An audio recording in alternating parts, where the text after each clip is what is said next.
Hello, everybody. I really hope this is working. For reasons arcane to me, the live preview of this will not load for me on my computer.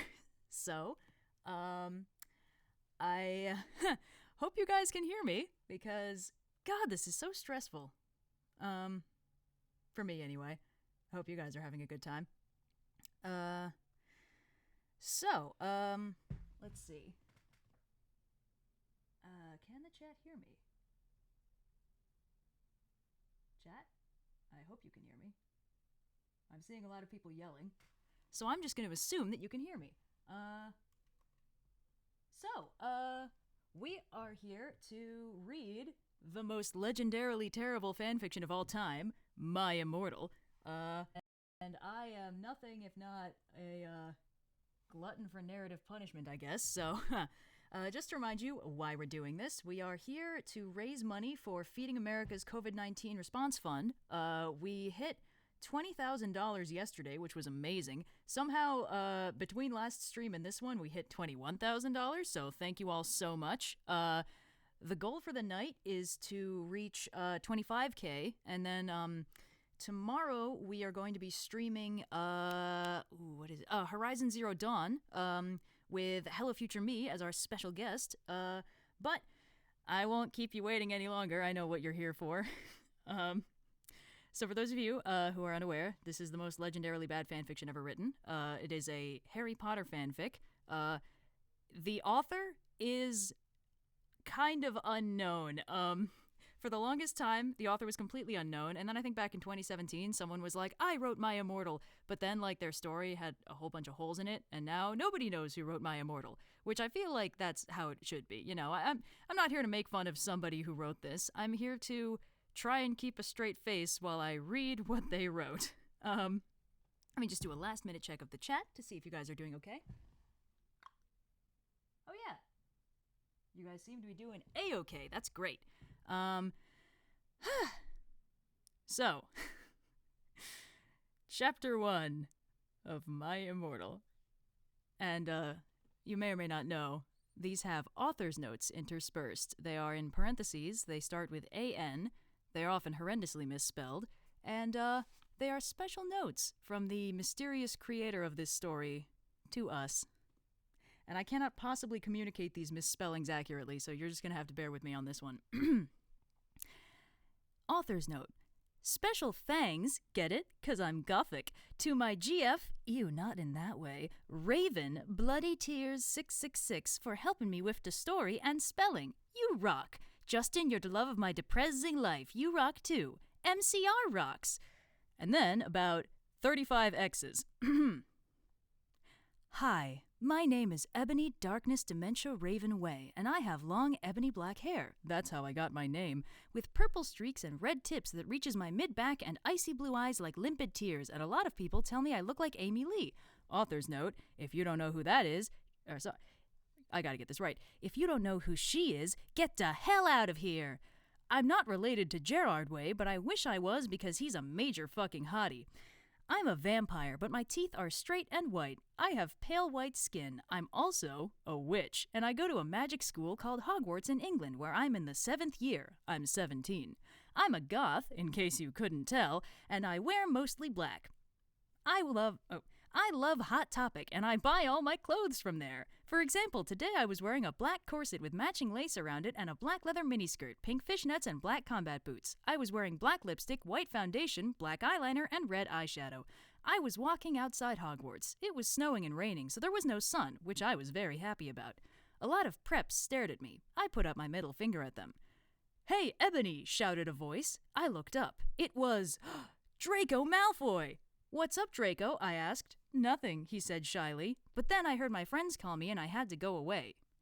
And to close out the chapter, 35 more X's. Author's note. Is it good? Please tell me, Fangs! So in case you weren't aware, that was all one chapter. That was the entire chapter. It was 98% outfit description. And then Draco Malfoy shows up and then he has to leave. Are you having fun yet? Let's check the chat.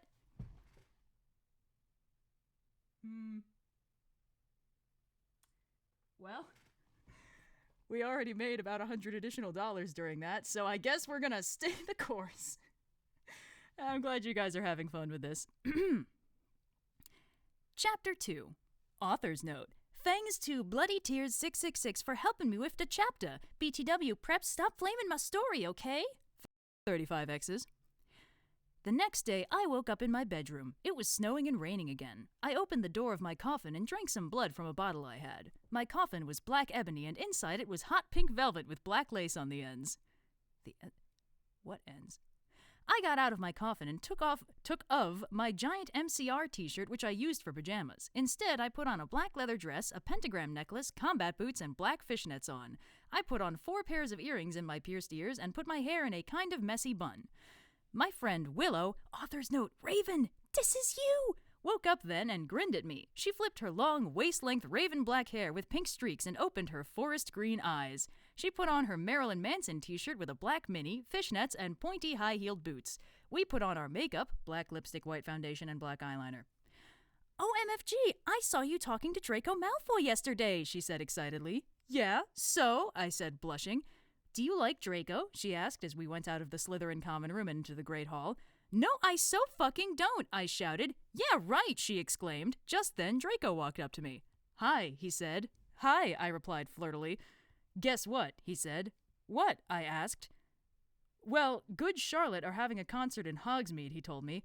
Oh my fucking God, I screamed. I love GC. They are my favorite band besides MCR. Well, do you want to go with me? He asked. I gasped. Chapter 3. Oh, okay. I guess chapter 2's over now. Okay, we're 2 chapters in. 2 lengthy outfit descriptions in, too. You guys having fun yet? Oh, God. Oh. Sorry the audio is skipping a little bit. There's only so much I can do, and my lying browser is telling me this is an excellent connection and the bitrate is okay, so hopefully the audio is not too bad. Because who wouldn't want to miss even a second of this masterpiece? Chapter 3. Author's Note. Stop flamming the story, prebs, okay? Otherwise, thanks to the Gothic people for the good reviews. Reviews. Thanks again, Raven. Oh yeah, BTW, I don't own this or the lyrics for Good Charlotte. 35 X's. On the night of the concert, I put on my, oh god, no. I put on my black lace-up boots with high heels. Underneath them were ripped red fishnets. Then I put on a black leather mini dress with all this corset stuff on the back and front. I put on matching fishnet on my arms. I straightened my hair and made it look all spiky. Wait. Okay. I felt a little depressed then, so I slit one of my wrists. Oh god. I read a depressing book while I waited for it to stop bleeding, and I listened to some GC. I painted my nails black and put on tons of black eyeliner. Then I put on some black lipstick. I didn't put on foundation because I was pale anyway. I drank some human blood, so I was ready to go to the concert. I went outside. Draco was waiting there in front of his flying car. He was wearing a Simple Plan t-shirt, they would play at the show too, baggy black skater pants, black nail polish, and a little eyeliner. Author's note, a lot for cool boys wear it, okay? Hi, Draco, I said in a depressed voice. Hi, Ebony, he said back. We walked into his flying black Mercedes-Benz. The license plate said 666, and we flew to the place with the concert. On the way, we listened excitedly to Good Charlotte and Marilyn Manson. We both smoked cigarettes and drugs.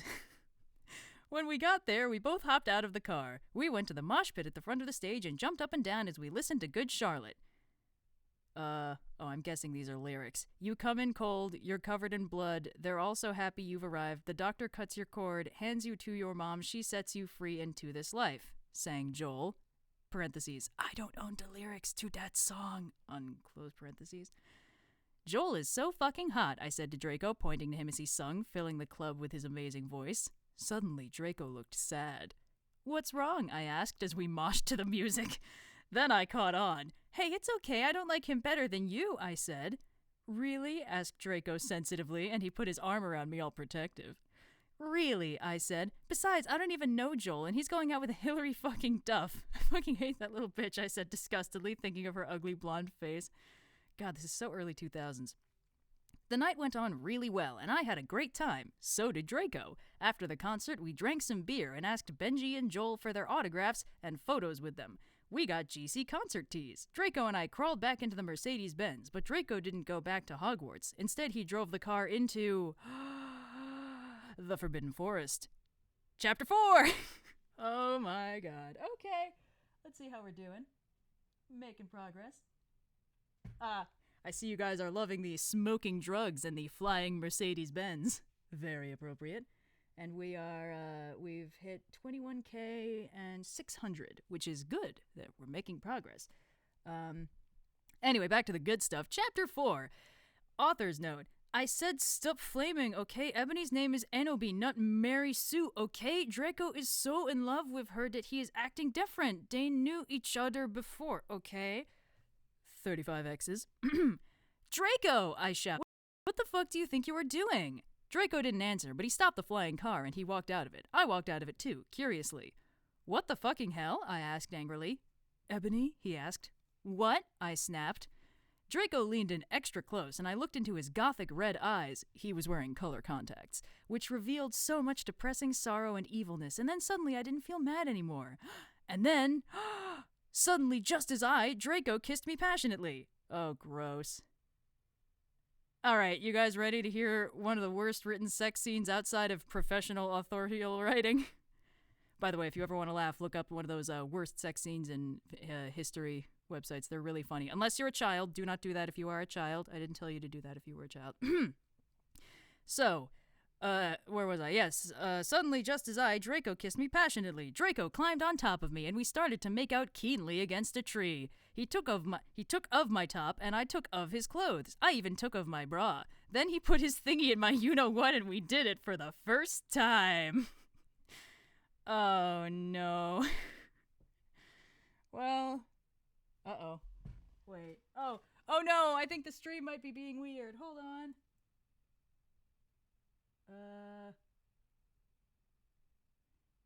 Yeah, oh gosh. The stream, no, it's buffering. I guess I have to delay reading this wonderful, wonderful story. Come on. Oh good, we're back in the excellent connection zone. That's what I like to hear. Okay. Back in this spicy, you know. Sorry, this is kind of hard to manage when I can't watch the preview. You know how I do. Okay. Why is everything being so weird today? Maybe I angered some elder god by being like, I shall read my Immortal on a live stream. What could possibly go wrong? Why is it being so weird? Okay. Alright.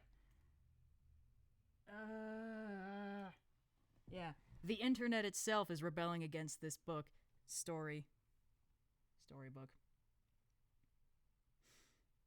Okay. Whatever. I'll just hope it's for the best, and worst comes to worst, you guys missed some of this excellent writing. Oh, I screamed. I was beginning to get an orgasm. We started to kiss everywhere, and my pale body became all warm. And then... What the hell are you doing, you motherfuckers? It was... Dumbledore. Chapter 5. A.N. Stop flamming! If you flam, it means you're a prep or a poser. The only reason Dumbledore swore is 'cause he had a headache, okay? And on top of that, he was mad at them for having sex. P.S. I'm not updating until I get 5 good revoys. 35 X's with 3 6's in the middle. Isn't that fun? Okay, hold on. It's still being weird about this. Let me just see if it's doing okay. Well, I'm glad some of you guys hate this as much as I do.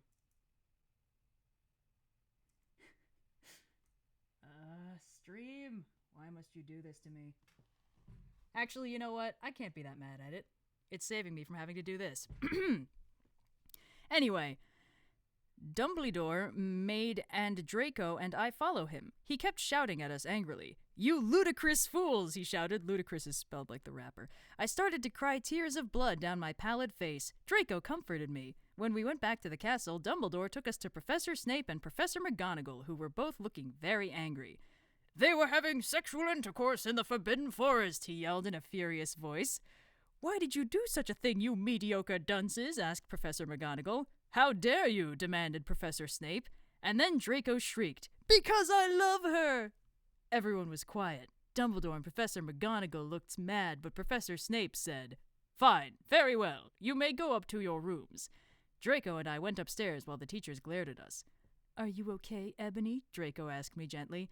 "Yeah, I guess," I lied. I went to the girls' dorm and brushed my teeth and my hair and changed into a, oh boy, here we go, low-cut black floor-length dress with red lace all around it and black high heels. When I came out, Draco was standing in front of the bathroom, and he started to sing "I Just Want to Live" by Good Charlotte. I was so flattered, even though he wasn't supposed to be there. We hugged and kissed. After that, we said goodnight, and he reluctantly went back into his room. Chapter 6. Oh boy, this one doesn't really have enough vowels in it to pronounce. Author's note. Should up, prebz, okay? P.S. I will not update until you give me good revows. 35 X's with 3 6's in it. The next day, I woke up in my coffin. I put on a black miniskirt that was all ripped around the end and a matching top with red skulls all over it and high-heeled boots that were black. I put on 2 pairs of skull earrings and 2 crosses in my ears. I spray-painted my hair with purple. Okay. In the Great Hall, I ate some Count Chocula cereal with blood instead of milk and a glass of red blood. Suddenly, someone bumped into me. All the blood spilled over my top. "Bastard!" I shouted angrily. I regretted saying it when I looked up because I was looking into the pale white face of a gothic boy with spiky black hair with red streaks in it. He was wearing so much eyeliner that I was going down his face, and he was wearing black lipstick. He didn't have glasses anymore, and now he was wearing red contact lenses just like Draco's, and there was no scar on his forehead anymore. He had a manly stubble on his chin. He had a sexy English accent. He looked exactly like Joel Madden. He was so sexy that my body went all hot when I saw him, kind of like an erection, only I'm a girl so I don't get one, you sicko. "I'm so sorry," he said in a shy voice. "That's all right. What's your name?" I questioned. "My name's Harry Potter, although most people call me Vampire these days," he grumbled. "Why?" I exclaimed. "Because I love the taste of human blood," he giggled. "Well, I am a vampire," I confessed. "Really?" he whimpered. "Yeah," I roared. Pro tip for you aspiring artists right there, if you have one of those teachers that's like all said is dead and you're not allowed to use, he said, she said in your works, cite this as to why they're all wrong in a bag of chips. Anyway, we sat down to talk for a while. Then Draco came up behind me and told me he had a surprise for me, so I went away with him. Chapter 7. Bring Me to Life. Author's note. Well, okay, you guys, I'm only reading this just because I got 5 good reviews. BTW, I won't write the next chapter till I get 10 good ones. Stole Flaming or El Report Ooh.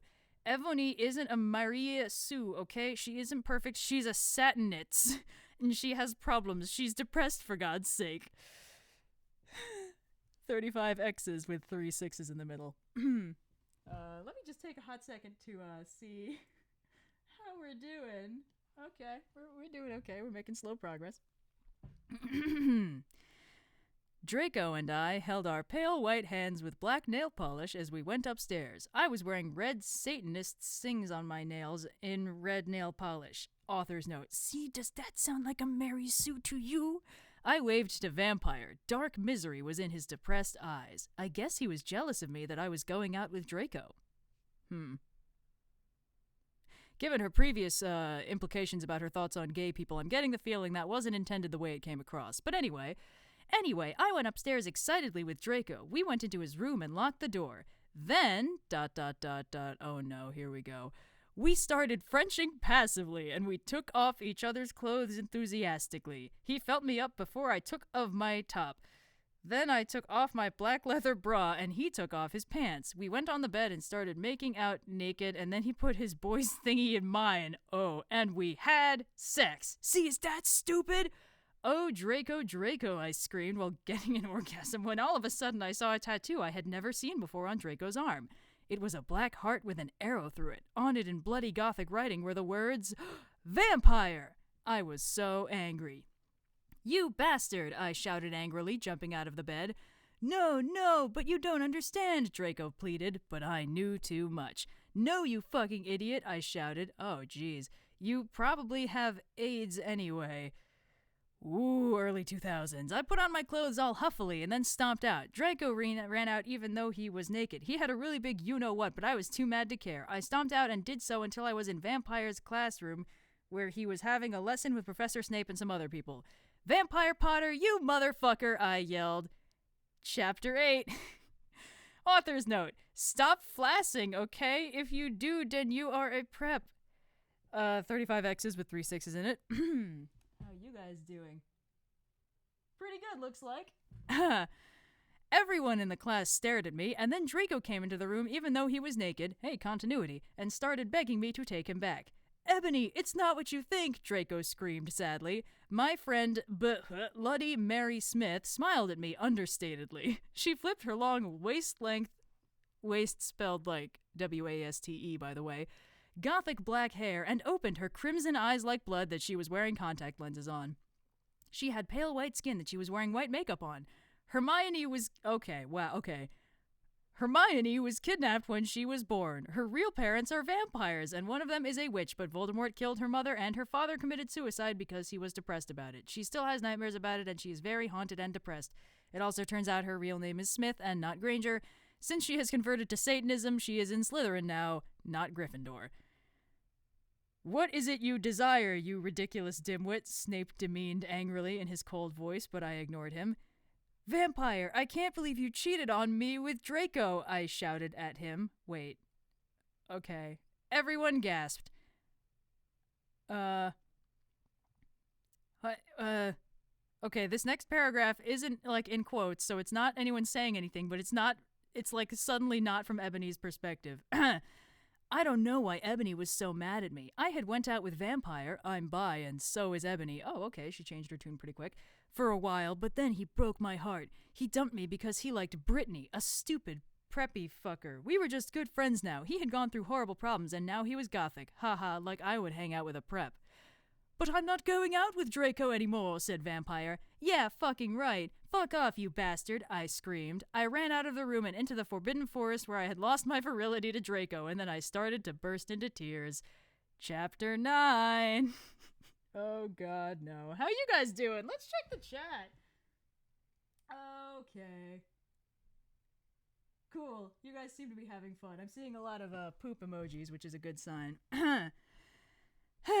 Author's note. Stop flamming, okay? I didn't read all the books. This is from the movie, okay? So it's not my fault if Dumbledore swears. Besides, I said he had a headache.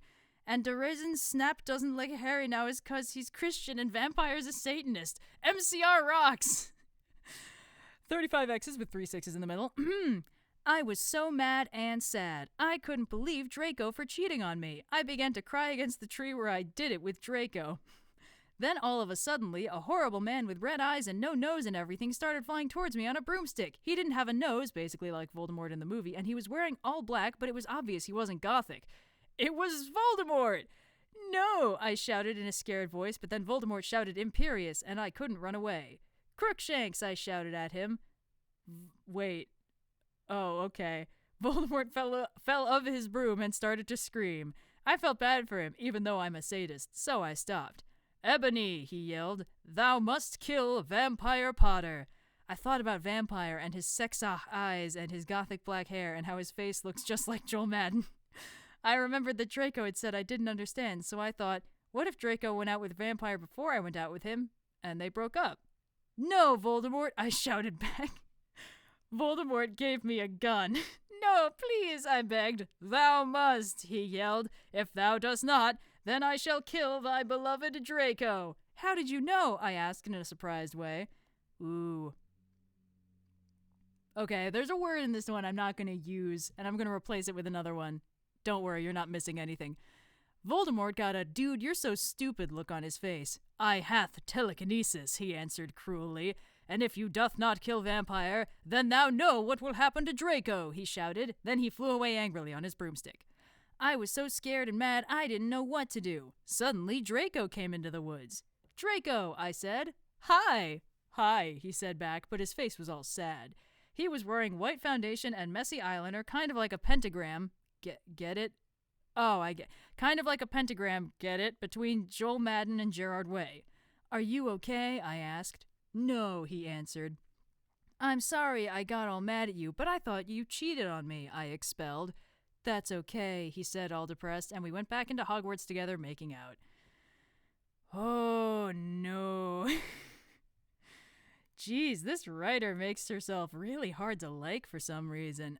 Chapter 10. Author's note. "Stupid you get fags. If you do not lick to my story, then fuck off. P.S. It turns out Bloody Mary isn't a muggle after all, and she and vampire are evil. That's e day moved house, okay?" Oh, why day moved houses, okay. I'm learning so much about the English language today. 35 X's and a handful of 6's in there for flavor. I was really scared about Voldemort all day. I was even upset, went to rehearsals with my gothic metal band Bloody Gothic Rose 666. I am the lead singer of it, and I play guitar. People say that we sound like a cross between GC, Slipknot, and MCR. The other people in the band are Bloody Mary, Vampire, Draco, Ron, although we call him Diabolo now. He has black hair now with blue streaks in it. And Hagrid. Only today Draco and Vampire were depressed, so they weren't coming and we wrote songs instead. I knew Draco was probably slitting his wrists. He wouldn't die because he was a vampire too, and the only way you can kill a vampire is with a CROSS. There's no way I'm writing that. Or a steak, spelled like the food. And Vampire was probably watching a depressing movie like The Corpse Bride. Oh no. I put on a black leather shirt that showed off my boobs and tiny matching miniskirt that said Simple Plan on the butt. You might think I'm a slut, but I'm really not. We were singing a cover of Helena, and at the end of the song I suddenly bust into tears, my bad. "Ebony, are you okay?" Bloody Mary asked in a concerted voice. "What the fuck do you think?" I asked angrily, and then I said, "Well, Voldemort came and the fucking bastard told me to fucking kill Harry, but I don't want to kill him because he's really nice, even if he did go out with Draco. But if I don't kill Harry, then Voldemort will fucking kill Draco." I burst into tears. Suddenly, Draco jumped out from behind a wall. "Why didn't you fucking tell me?" he shouted. "How could you fucking poser muggle bitch. See, is that out of character?" I started to cry and cry. She started to cry 3 times in the last, one paragraph. Draco started to cry too, all sensitive. Then he ran out crying. We practiced for 1 more hour. Then suddenly, Dumbledore walked in angrily. His eyes were all fiery, and I knew this time it wasn't because he had a headache. "What have you done?" He started to cry wisely. See, that's basically not swearing, and this time he was really upset, and you will see why. "Ebony, Draco has been found in his room. He committed suicide by slitting his wrists." Oh no, chapter 11. Author's note. I said stop flamming you up, Prebs. See if this chapter is stupid. Stupid? Ooh, I gotta use that one. "It deals with really serious issues. Specie for yourself if it's stupid. Bear fangs for my friend Raven for schlepping me." 35 X's with 3 6's in the middle. "No," I screamed. I was horrified. Excuse me. Bloody Mary tried to comfort me, but I told her to fuck off and I ran to my room crying myself. Dumbledore chased after me shouting, but he had to stop when I went into my room because he would look like a perv that way. Anyway, I started crying tears of blood and then I slit both of my wrists. They got all over my clothes, so I took them off and jumped into the bath angrily while I put on a Linkin Park song at full volume. I grabbed a steak, also the food, and almost stuck it into my heart to commit suicide. I was so fucking depressed. I got out of the bathtub and put on a black low-cut dress with lace all over it, sandly. I put on black high heels with pink metal stuffs on the ends and 6 pairs of skull earrings. I couldn't fucking believe it. Then I looked out the window and screamed. Snap was spying on me, and he was taking a videotape of me, and Lupin was masticating to it. They were sitting on their broomsticks. "Ew, you fucking perv, stop looking at me naked. Are you pedos or what?" I screamed, putting on a black towel with a picture of Marilyn Manson on it. Wait, wasn't she... Did she just put on okay, whatever. Suddenly, Vampire ran in. "Abracadabra!" he yelled at Snape and Lupin, pointing his womb. I took my gun and shot Snape and Lupin a gazillion times, and they both started screaming and the camera broke. Suddenly, Dumbledore ran in. "Ebony, it has been revealed that someone has..." "No!" he shouted, looking at Snape and Lupin, and then he waved his wand, and suddenly... Hagrid ran outside on his broom and said, "Everyone, we need to talk." "What do you know, Hagrid? You're just a little Hogwarts student." "I may be a Hogwarts student," Hagrid paused angrily, "but I am also a Satanist." "This cannot be," Snap said in a crisp voice as blood dripped from his hand where Dumbledore's wand had shot him. "There must be other factors." "You don't have any," I yelled in madly. Lupin held up the camera oh no, this words. Triumphantly. The lens may be ruined, but the tape is still there. I felt faint, more than I normally do, like how it feels when you do not drink enough blood. What is happening? Okay. Why are you doing this? Lupin said angrily while he rubbed his dirty hands on his cloak. And then I heard the words that I had heard before, but not from him. I did not know whether to feel shocked and happy or to bite him and drink his blood because I felt faint. Because, Hargid said, and he paused in the air dramatically, waving his wand in the air. Then swooped he in, singing to the tune of a gothic version of a song by 50 Cent. Because you're gothic? Snap asked in a little afraid voice because he was afraid it meant he was connected with Satan. Because I love her! End chapter 11. Let me just load up the next 12 chapters. Okay! How are you guys doing today? Oh, hey. We hit $22,000. That's good. We've only got 3,000 to go for our goal for the night, which is excellent. It's about the only good thing about this chapter so far. Oh, no. Okay. Well, you guys seem to be having a good time, which is nice. Let me just take a quick tea break. Oh, hello, 4,600 concurrent viewers. Are you having a good time? Sorry, tea break. This fucking book. Okay. Chapter 12. Author's note. Stop f***ing, okay? Hagrid is a pedo too. A lot of people in American schools are licked at. I wanted to address the issue. How do you know Snap and Christian? Plus, Hagrid isn't really in love with Ebony. That was Cedric, okay? 35 X's and 3 6's. I was about to slit my wrists again with the silver knife that Drago had given me in case anything happened to him. He had told me to use it valiantly against an enemy, but I knew that we must both go together. No! I thought it was Hagrid, but it was Vampire. He started to scream, OMFG, no! My scar hurts! And then his eyes rolled up. You could only see his red whites. I stopped. How did you know? I saw it, and my scar turned back into the lightning bolt. No! I ran up closer. I thought you didn't have a scar anymore, I shouted. I do, but Diablo changed it into a pentagram for me, and I always cover it up with foundation, he said back. Anyway, my scar hurt, and it turned back into the lightning bolt. Save me! Then I had a vision of what was happening to Draco. Voldemort has him bondage. Okay! Anyway, I was in the school nurse's office now recovering from my slit wrists. Snap and Lupin and Hagrid were there too. They were going to St. Mango's after they recovered because they were pedophiles, and you can't have those fucking pervs teaching in a school with lots of hot girls. Dumbledore had constipated the Cydio camera that took of me naked. I put up my middle finger at them. Anyway, Hagrid came into my hospital bed holding a bouquet of pink roses. Edoby, I need to tell you something, he said in a V-serious voice, giving me the roses. Fuck off, I told him. You know I fucking hate the color pink anyway, and I don't like fucked up preps like you, I snapped. Hagrid had been mean to me before for being gothic. No, Enoby, Hagrid said. Those are not roses. What? Are they goths too, you poser prep? I asked because I was angry that he had brought me pink roses. I saved your life, he yelled angrily. No, you didn't, I replied. You saved me from getting a... Wait... Who's, I can't tell who's talking right now, so, you saved me from getting a Paris Hilton P video made from your shower scene and being wooed by Snap and Lupin, who masturbated, see is that spelt wrong, to it, he added silently. Whatever, I yelled angrily. He pointed his wand at the pink roses. These aren't roses. He suddenly looked at them with an evil look in his eye and muttered, well, if you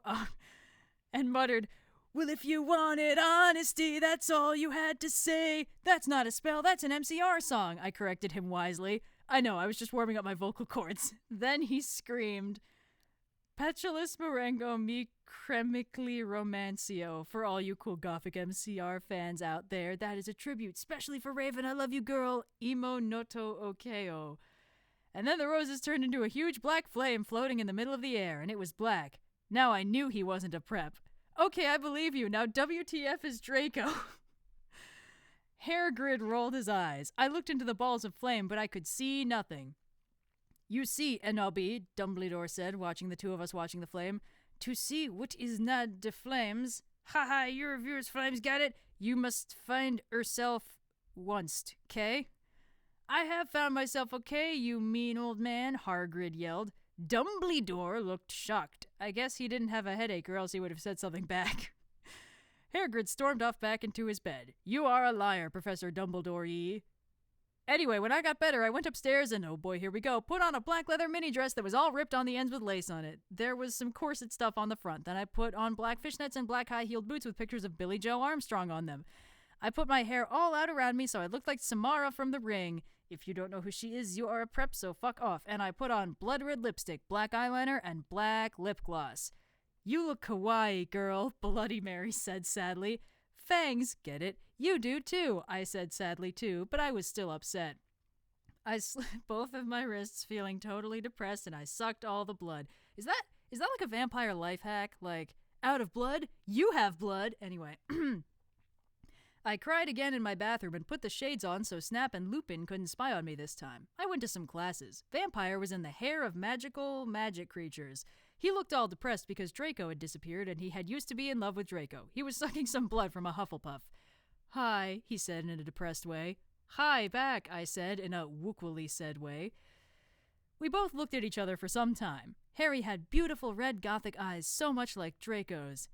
Then we jumped on each other and started screwing each other. Stop it now, you horny simpletons, shouted Professor McGoggle, who was watching us and so was everyone else. Vampire, you fucker, I said, slapping him. Stop trying to screw me. You know I loved Draco, I shouted, and then I ran away angrily. Just then he started to scream, OMFG, no, my scar hurts! And then his eyes rolled up, you could only see his red whites. No, I ran up closer. I thought you didn't have a scar anymore, I shouted. Wait. I'm so... Okay, whatever. I thought you didn't have a scar anymore, I shouted. I do, but Diablo changed it into a pentagram for me and I always cover it up with foundation, he said back. Anyway, my scar hurt and then I had a vision of what was happening to Draco. Voldemort has him bondage! You'd think the second time she wrote this out, she could have spelled it better. Okay. You guys having a good time? Well, it looks like it. Tea break.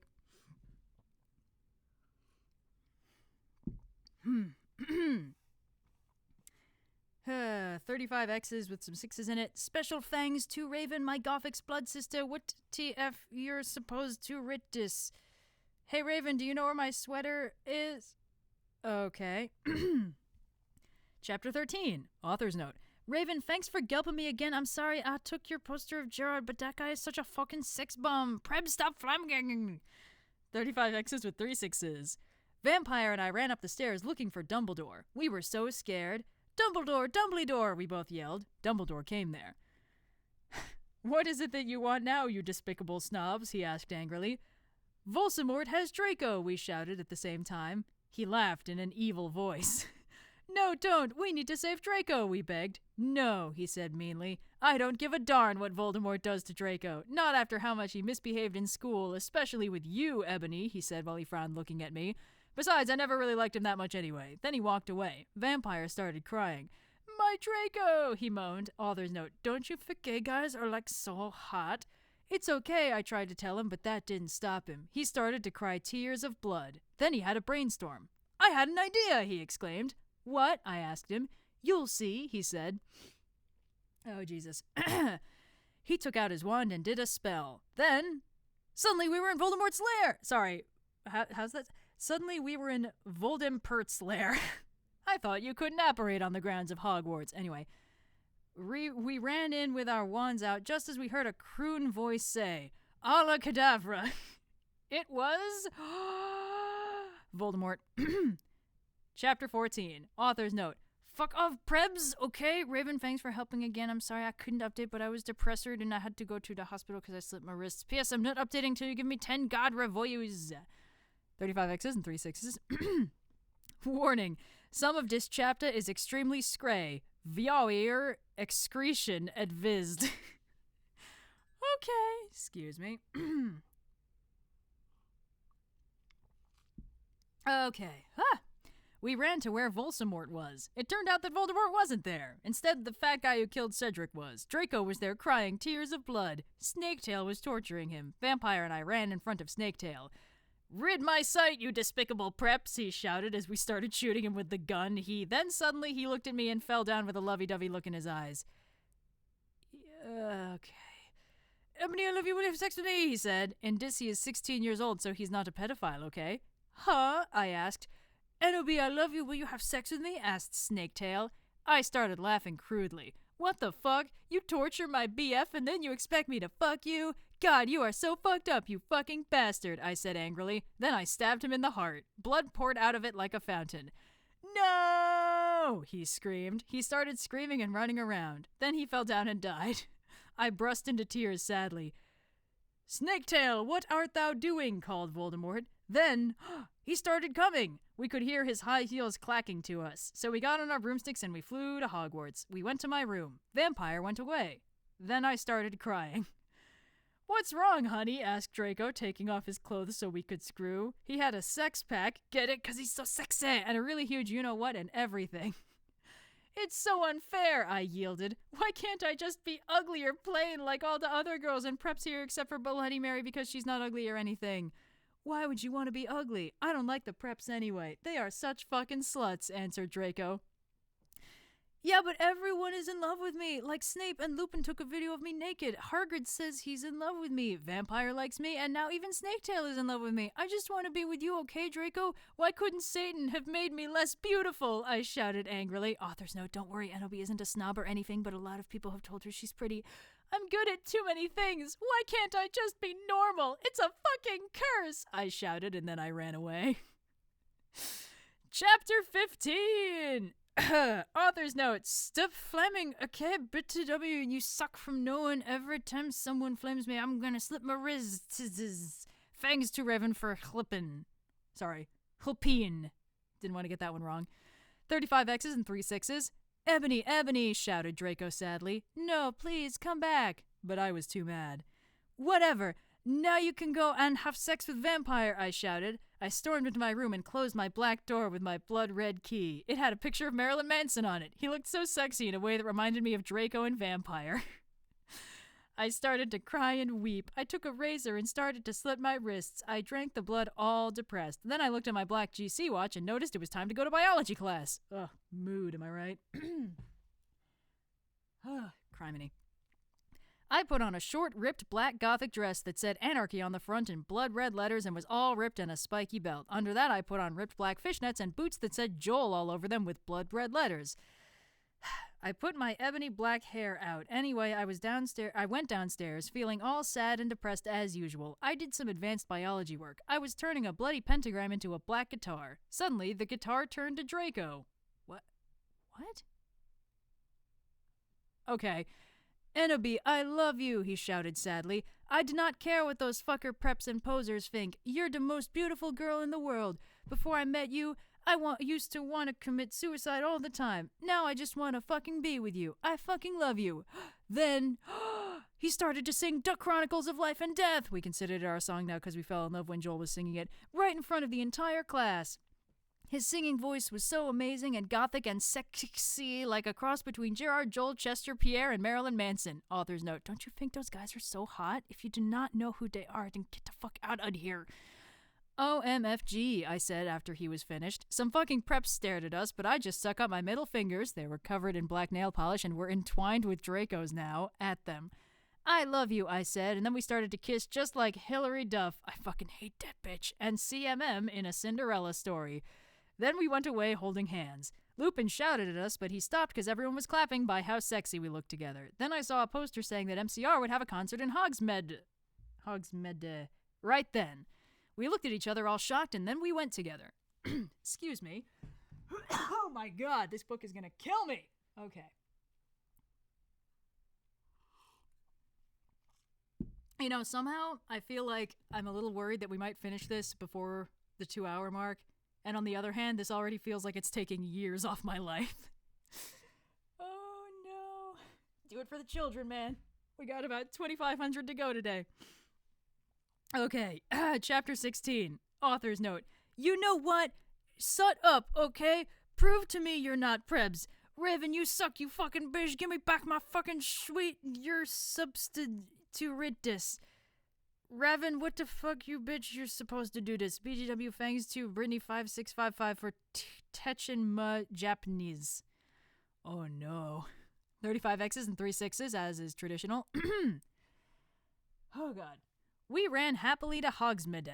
There we saw the stage where GC had played. We ran in happily. MCR were there playing Helena. I was so fucking happy. Gerard looked even sexier than he did in the pictures. Even Draco thought so. I could totally see him getting an erection, but it didn't matter because I know that we were the only true ones for each other.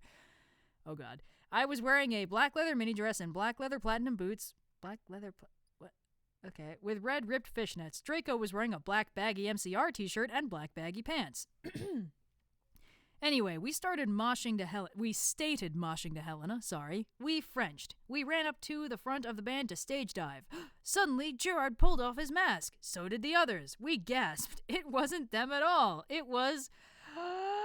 Voldemort and the Death Dealers. WTF, Draco, I'm not going to a concert with you, I shouted angrily. Not after what happens to me last time, even if it's MCR, and you know how much I licked them. What, 'cause we, he gadgeted uncomfortably because guys don't like to talk about you-know-what. Yeah, 'cause we, I yielded in an angry voice. We won't do that again, Draco promised. This time, we're going with an escort. OMFG, WTF, are you giving in to the mainstream? I asked. So I guess you're a prep or a Christina or what now? No, he muttered loudly. Are you becoming a prep or what? I shooted angrily. Enobi, I'm not. Please come with me. He fell down to his knees and started singing The World is Black by GC to me. I was flattened because that's not even a single. He had memorized the lyrics just for me. Okay, then I guess I will have to, I said, and then we Frenched for a while and I went up to my room. Bloody Mary was standing there. Oh no, here it comes. Hajime mashite, girl, she said happily. She specs Japanese, so do I. That means how do you do in Japanese. BTW Willow, that fucking poser, got expelled. She failed all her classes and she skipped math. Author's note, Raven, you fucking suck, fuck you. Jesus, okay, creator breakdown. It serves that fucking bitch right, I laughed angrily. Well, anyway, we were feeling all depressed. We watched some gothic movies like Das Nightmare Before Christmas, Xmas. Maybe Willow will die too, I said. Kawaii. Bloody Mary shook her head lethargically. Oh yeah, have a confession. After she got expelled, I murdered her and then Lupin did it with her because he's a necrophiliac. Kawaii, I commented happily. We talked to each other in silence for the rest of the movie.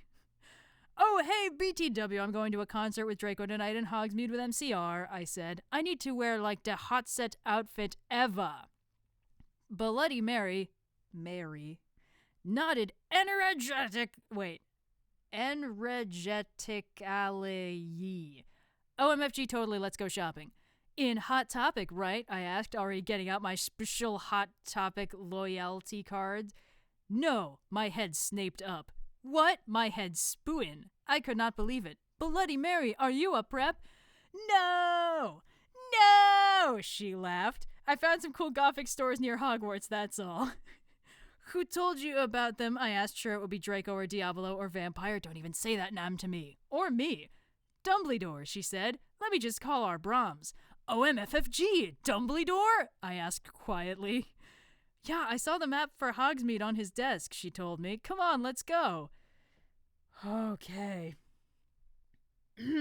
We were going in a few punk goth stores specially for the concerts in Hogsmeade. The salesperson was OMG hotter than Gerard, except not because that's impossible, and he gave me a few dresses. We only have these for the real goths.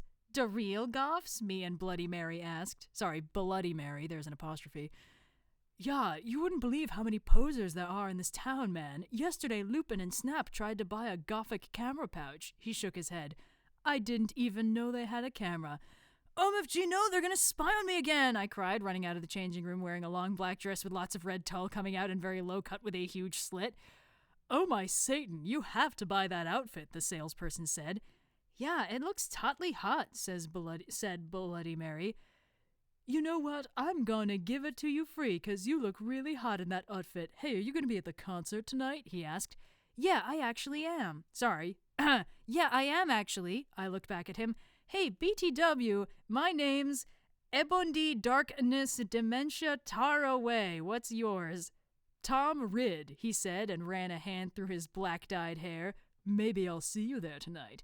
Yeah, I don't think so, 'cause I'm going there with my BF Draco, you sick perv, I yelled angrily, but before he could beg me to go with him, Hargrid flew in on his black broom looking worried. OMFG, Ebondi, who need ought get back into the castle now? Chapter 17, here we come. Let's check the progress on the stream. Okay, cool. Still hovering around mid-22,000s, which is still extremely impressive. Okay. Yeah, this is taking years off my life. Chapter 17. Author's note. I said stop flamming Destroyo if you're a prep and do not read it.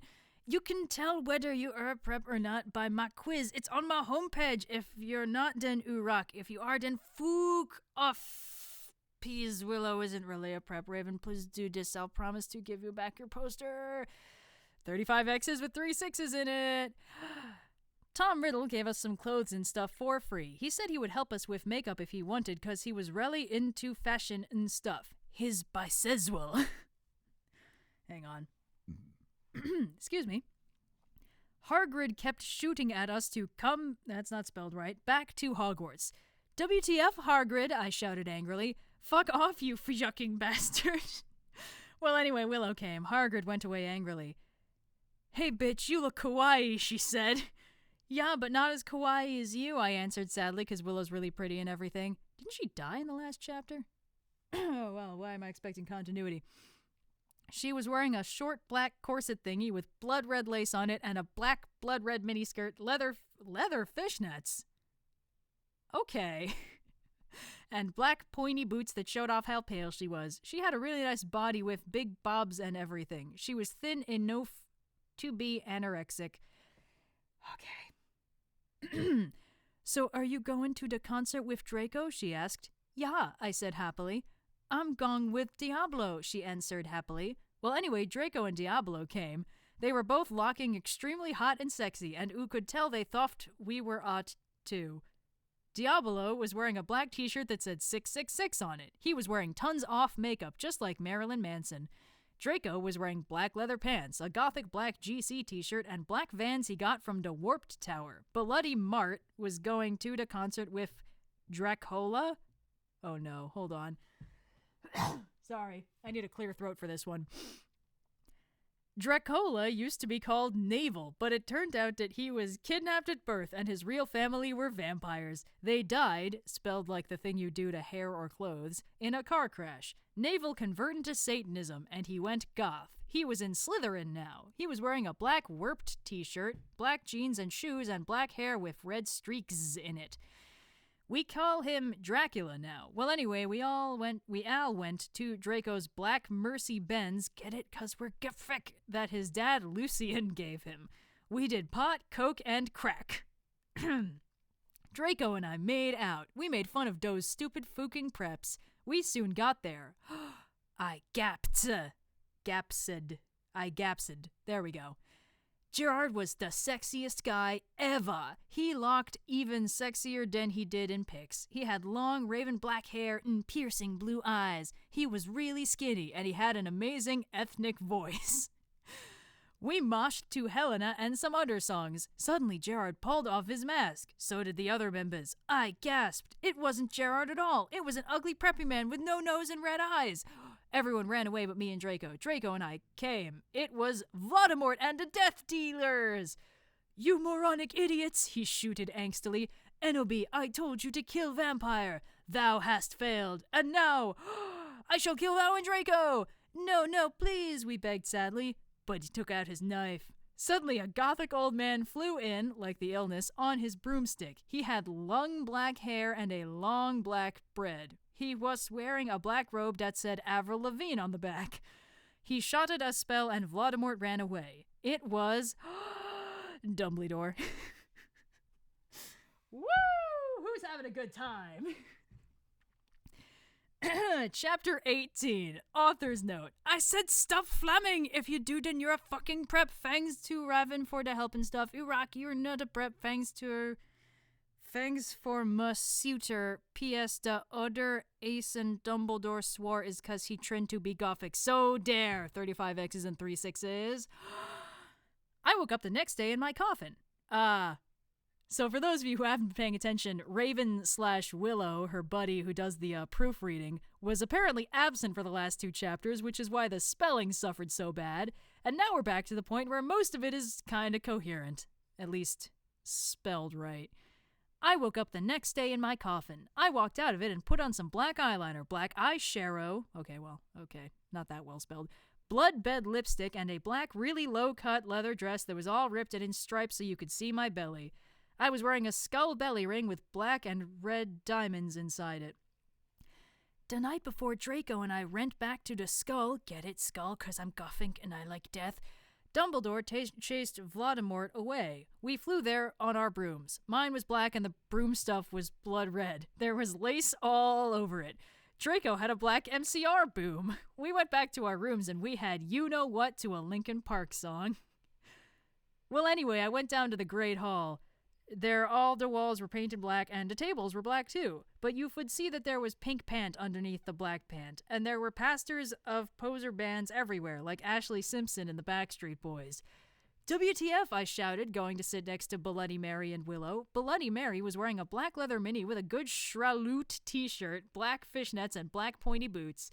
Willow was wearing a long gothic black dress with blood red writing that was all lacy and came up to your thighs, and black boots and fishnets. Oops, second person. Vampire, Dracula, and Draco came. We started to talk about who was sexier, Mikey or Gerard Way or Billy Joe Armstrong. The boys joined in because they were bi. Okay. Those guys are so fucking hot, Navel was saying, as suddenly a gothic old man with a black beard and everything came. He was the same one who had chased away Voldemort yesterday. He had normal tan skin, but he was wearing white foundation and he had dyed his hair black. This time, dyed is spelled like death, and hair is spelled like the kind of rabbit thing. Dumbledore? Question mark, 1 exclamation point. We all gasped. WTF, I shouted angrily. I thought he was just wearing that to scare Voldemort. Hello, everyone, he said happily. As you can see, I gave the room a makeover. What do you think about it? Everyone from the poser table in Gryffindor started to cheer. Well, we goths just looked at each other all disgusted and shook our heads. We couldn't believe what a poser he was. BTW, you can call me Albert, he called as we left to our classes. What a fucking poser, Draco shouted angrily as we to transformation. Sorry. We were holding hands. Vampire looked really jealous. I could see him crying blood in a gothic way. Get it? Way like Gerard? But I didn't say anything. I bet he's having a midlife crisis, Willow shouted. I was so fucking angry. Okay. Chapter 19. I'm not okay, I promise. Author's note. Please stop flamming the story. If you do, you're a fucking prep and you're jealous, okay? From knock on, I'm going to dealt man reviews. BTW evo need a poor blood, so dare. Fangs to Raven formed a help. 35 X's, 3 6's. Okay. Getting there. We're getting through this. All day we sat angrily thinking about Dumbledore. We were so fucking pissed off. Well, I had one thing to look forward to. The MCR concert. It had been postponed so we could all go. This concert has happened like 3 times so far. Anyway, I went to the common room sadly to cut classes. Draco was being all secretive.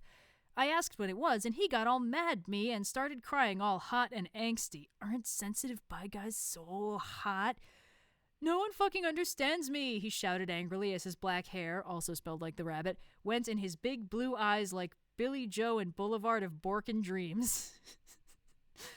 He was wearing black baggy pants, a black MCR t-shirt, and a black dye. Get it instead of tie, 'cause I'm gothic. I was wearing a black leather low-cut top with chains all over it, a black leather mini, black high-held boots, and a cross-belly thing. My hair was all up in a messy, really high bun like Amy Lee and going under. Email me if you want to see the pic. Accuse me? What? Oh, accuse me? What about me? I growled. But, he grunted. You fucking bastard, I moaned. No, wait, it's not what it fucking looks like, he shouted. But it was too late. I knew what I heard. I ran to the bathroom angrily, cring. Draco banged on the door. I whipped and wept as my bloaty eyeliner streamed down my cheeks and made cool tears down my feces like Benji in the video for girls and boys. Raven, that is so our video. I took out a cigarette and started to smoke pot. Suddenly, Hargid came. He had appurated. Okay. You gave me a fucking shock, I shouted angrily, dropping my pot. WTF do you think you're doing in the girls' room? Only it wasn't just Hargrid. Someone else was with him too. For a second, I wanted it to be Tom Ridd or maybe Draco, but it was Dumbledore. Hey, I need to ask you a question, he said, pulling out his black wannabe gothic purse. What are you wearing to the concert? You know who MCR are, I gasped. No, I just saw there was a concert that a lot of goths and punks were going to, he said. Anyway, Draco has a surprise for you. For oo. Chapter 20, author's note. I said I do not care what you think. Stop flaming, okay? Prebz 1, thanks to Raven for the help. Oh yeah, BTW, I'll be on vacation in Transylvania for the next 3 days, so do not expect updates. 35 X's, 3 6's. All day I wondered what the surprise was. Meanwhile, I pot on a black leather mini, a black corset with purple lace stuff all over it, and black gothic compact boots. Okay. MCR were going to do the concert again since Volksimort had taken over the last one. I slit my wrists while I moshed to MCR in my bedroom all night, feeling excited. Suddenly, someone knocked on the door while I was trying on some black clothes and moshing to fang you for the venom. I got all mad and turned it over, but sacredly, I hopped inside that it was Draco so we could do it again. What the fucking hell are you doing? I shouted angrily. It was Lupin! Are you gonna come rib me or what? I yelled. I was allowed to say that because Dumbledore had told us all to be careful around him and Snap since he was a pedo. No, actually, get it, hell. Can I please borrow some condoms? He growled angrily. Yeah, so you can fuck your 6-year-old girlfriend, huh? I shouted sarcastically.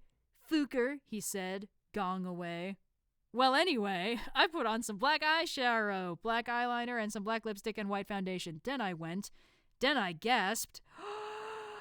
Snake and Lupin were in the middle of the empty hall doing it, and Dobby was watching.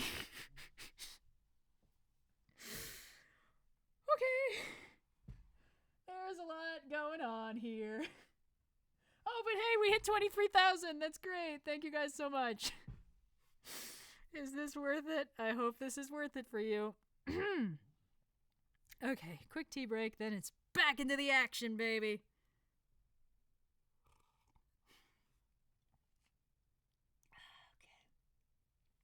Okay. Awesome. Spectacular. Okay. Oh my god, you ludicrous, again like the rapper, idiot, they both shooted angrily when they saw me. Dobby ran away crying. They got up though. Normally I would have been turned on. I love seeing guys do it. But both of them were fucking preps. BTW, Snake has moved to Gryffindor now.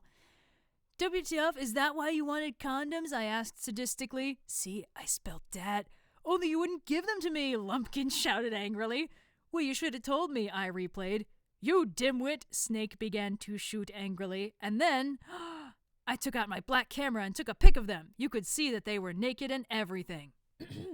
Yikes. Well, excuse me, they both shouted angrily. What was that all about?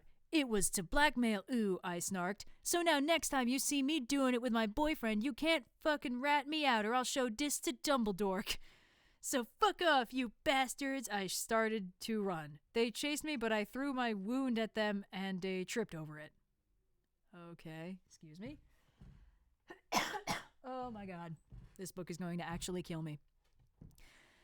Well, anyway, I went outside and there was Vampire, looking extremely fucking hot. WTF? Where'd Draco? I asked him. Oh, he's being a fucking bastard. He told me he wouldn't come. That is not how you spell that in that context. Vampire said, shaking his head. You want to come with me? To the concert? Then, he showed me his flying car. I gasped. It was a black car. He said his dog father, Sirius Black, Sirius spelled like the word, black without the C, had given it to him. The license plate on the front said MCR 666 on it. The one on the back said NOB on it. I gasped. We flew to the concert hall. MCR were there playing. Christ. Vampire and I began to make out, moshing to the music. I gasped, looking at the band. I almost had an orgasm. Gerard was so fucking hot. He began to sing Helena, and his sexa beautiful voice began to fill the hall. And then I heard some crying. I turned and saw Draco crying in a corner. Okay, chapter 21, author's note. Fuck you, okay? You fucking suck. It's not my fault if it's spelled wrong, okay? It's 'cause that bitch Reverend 'cause it. Fuck you, Prebz. Whoops, saws Raven. Fangs for the help. BTW, Transylvania rocks Hrad. I even get to go to the castle where Jacola was flimmed. 35 X's and 3 6s. Later, we all went in the skull. Draco was crying into Comet Room. Draco, are you okay? I asked in a gothic voice. No, I'm not, you fucking bitch, he shouted angrily. He started to run out of the place in a suicidal way. I started to cry because I was afraid he would commit suicide. It's okay, NOB, said Vampire comfortably. I'll make him feel better. You mean you'll go fuck him, won't you? I shouted angrily. Then I ran to get Draco. Vampire came too. Draco, please come, he began to... Oh, I forgot he had a British accent, sorry. Draco, please come, he began to cry. Tears of blood came down his pale face, pale like the bucket. I was so turned on because I love sensitive bi guys. If you're a homophone, then fuck off. Woo, okay. And then, we heard some footsteps. Vampire got out his black invisibility coke. We both got under it. We saw the janitor, Mr. Norris, there, shouting angrily with a flashlight in his hand. Who's there? He shouted angrily. We saw Filth come. He went under the invisibility cloak and started to meow loudly. Is anyone there? Yelled Mr. Norris. Wait a... Did she mix up the janitor and his cat? Okay. No, fuck you, you preppy little poser son of a fucking bitch, Vampire said under his breast in a disgusted way. Excuse me, who said that? Yelled Mr. Norris. Then he heard Filch meow. Filth, is there anyone under the cloak? He asked. Filth nodded, and then... Vampire Frenched me. He did it just as... Mr. Norris was taking of the cloak. What the? He yelled, but it was too late, because now we were ruining away from him. And then we saw Draco crying and busting into tears and slitting his wrist outside of the school. Draco, I cried. Are oo okay? I guess, though, Draco weeped. We went back to our coffins, Frenching each other. Draco and I decided to watch Lake Placid, see, isn't that depressing, on the gothic red bed together. As I was about to put in the video, my eyes rolled up, and suddenly I had a vision of something that was happening now. There was a knock on the door, and Fug and the Mystery of Magic walked into the school. Okay. Okay. Cool. 1 second.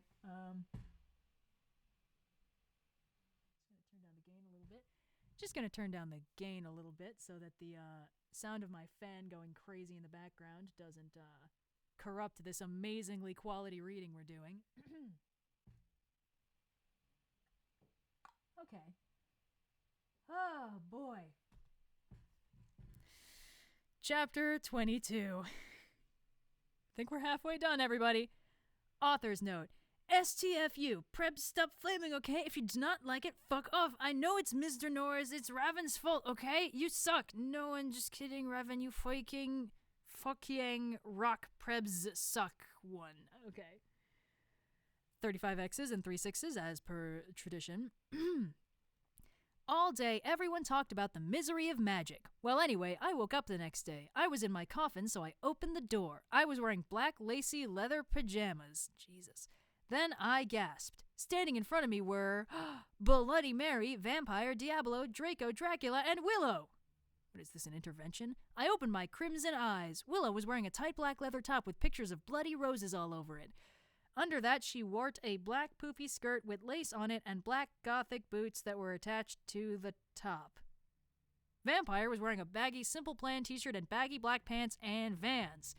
Draco was wearing a black MCR t-shirt and black jeans and a leather jacket. He looked just like Gerard Way and almost as fucking sexy. Vampire looked like Joel Madden. Bloody Mary was wearing a tight black poofy gothic dress that she had ripped so it showed of all her cleavage with a white apron that said bitch and other swear words and MCR lyrics on it, kind of like that one dress I had seen Amy Lee wear once. What a coincidence. Darkness, who is Jenny, was there too. She was weaving a ripped gothic black dress with ripped stuff all over it and a lace-up top thing and black pointy boots. So were Crab and Goyle. It turns out that Darkness Diabolo, Crab and Goyle's dad, was a vampire. What the? Okay, he committed suicide by slitting his wrists with a razor. He wrapped them in stuff before, too. They all got so depressed that they became gothic and converted to Stanism. OMFG, I yielded as I jumped up. Why the fuck are oo all here? Enoby, something is really fucked up, Draco said. Okay, but I need to put on my fucking clothes first, I shouted angrily. Oh God, spare us. It's all right. We have to go now, and you look kawaii anyway. You're so fucking beautiful, Draco said in a sexy voice. Oh, all right, I said, smiling. But you have to tell me why you're being all erective. I will, he said. So I just put on some black eyeliner, black lipstick, and red eyeshadow and white foundation. Then I came. We all went outside the Great Hall and looked in from a window. A fucking prep called Brittany from Gryffindor was standing next to us. She was wearing a pink mini and a Hillary Duff t-shirt, so we put up our middle fingers at her. Inside the Great Hall, we could see Dumbledore. Cornelia Fudge was there, shouting at Dumbledore. Doris Rumbridge was there, too. This cannot be, she shouted angrily. The school must be closed. The Bark Lord is planning to kill the students, yelled Cornelia Fudge. You are not fit to be the principal any longer, yelled Rumbridge. You are too old and your Alzheimer's is dangerous. You must retry or Voldemort will kill your students. Very well, Dumbledore said angrily. But, like a butt. We cannot do this. We can't close the school. There is only one person who is capable of killing Voldemort, and she is in the school, and her name is... Enoni Darkness Dementia Raven Way. Draco, Crab, Goyle, Darkness, Willow, Vampire, and Bloody Mary looked at each other. I gasped. Okay. Woo, what? Hold on. While I wasn't looking, we hit 24K, which is really good. We're really creeping up on our goal for the night. I'm glad that some good is coming out of this hell I've put myself in. Oh God, excuse me. Quick tea break, just checking the chat. Looks like you guys are back on the Bark Lord. Oh, and Blue is in the chat apparently. Hello, Blue. Are you having a good time?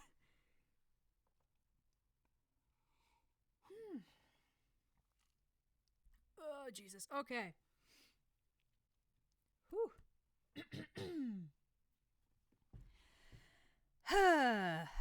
Well, let's see when we hit 25K what chapter we'll be on. Chapter 23. Author's note. Shut the fuck up, bitches. You're just jealous cause I got 10,000 revoices. Thanks to Raven for the help and telling me about the books. Girl, ooh rock, let's go shopping together. 35 X's and 3 6's. The door opened and Professor Rumbridge and Cornelia Fudge stomped out angrily. Then Dumbledore and Rumbridge sawed us. Mr. Way, what the beep are you doing? Rumbridge shouted angrily. Dumbledore blared at her. Oops, she made a mistake, he corrupted her. She means hi, everybody, come in. Well, we all came in angrily. So did all the other students. I sat between Darkness and Draco and opposite Bloody Mary. Crab and Goyle started to make some morbid jokes. They both looked exactly like Volo. I ate, like the number, some Count Chocula and drank some blood from a cup. Then I heard someone shooting angrily. I looked behind me. It was... Vampire! He and Draco were shooting at each other. Vampire, Draco, WTF, I asked. You fucking bustard, yelled Draco at Vampire. I want to shit next to her.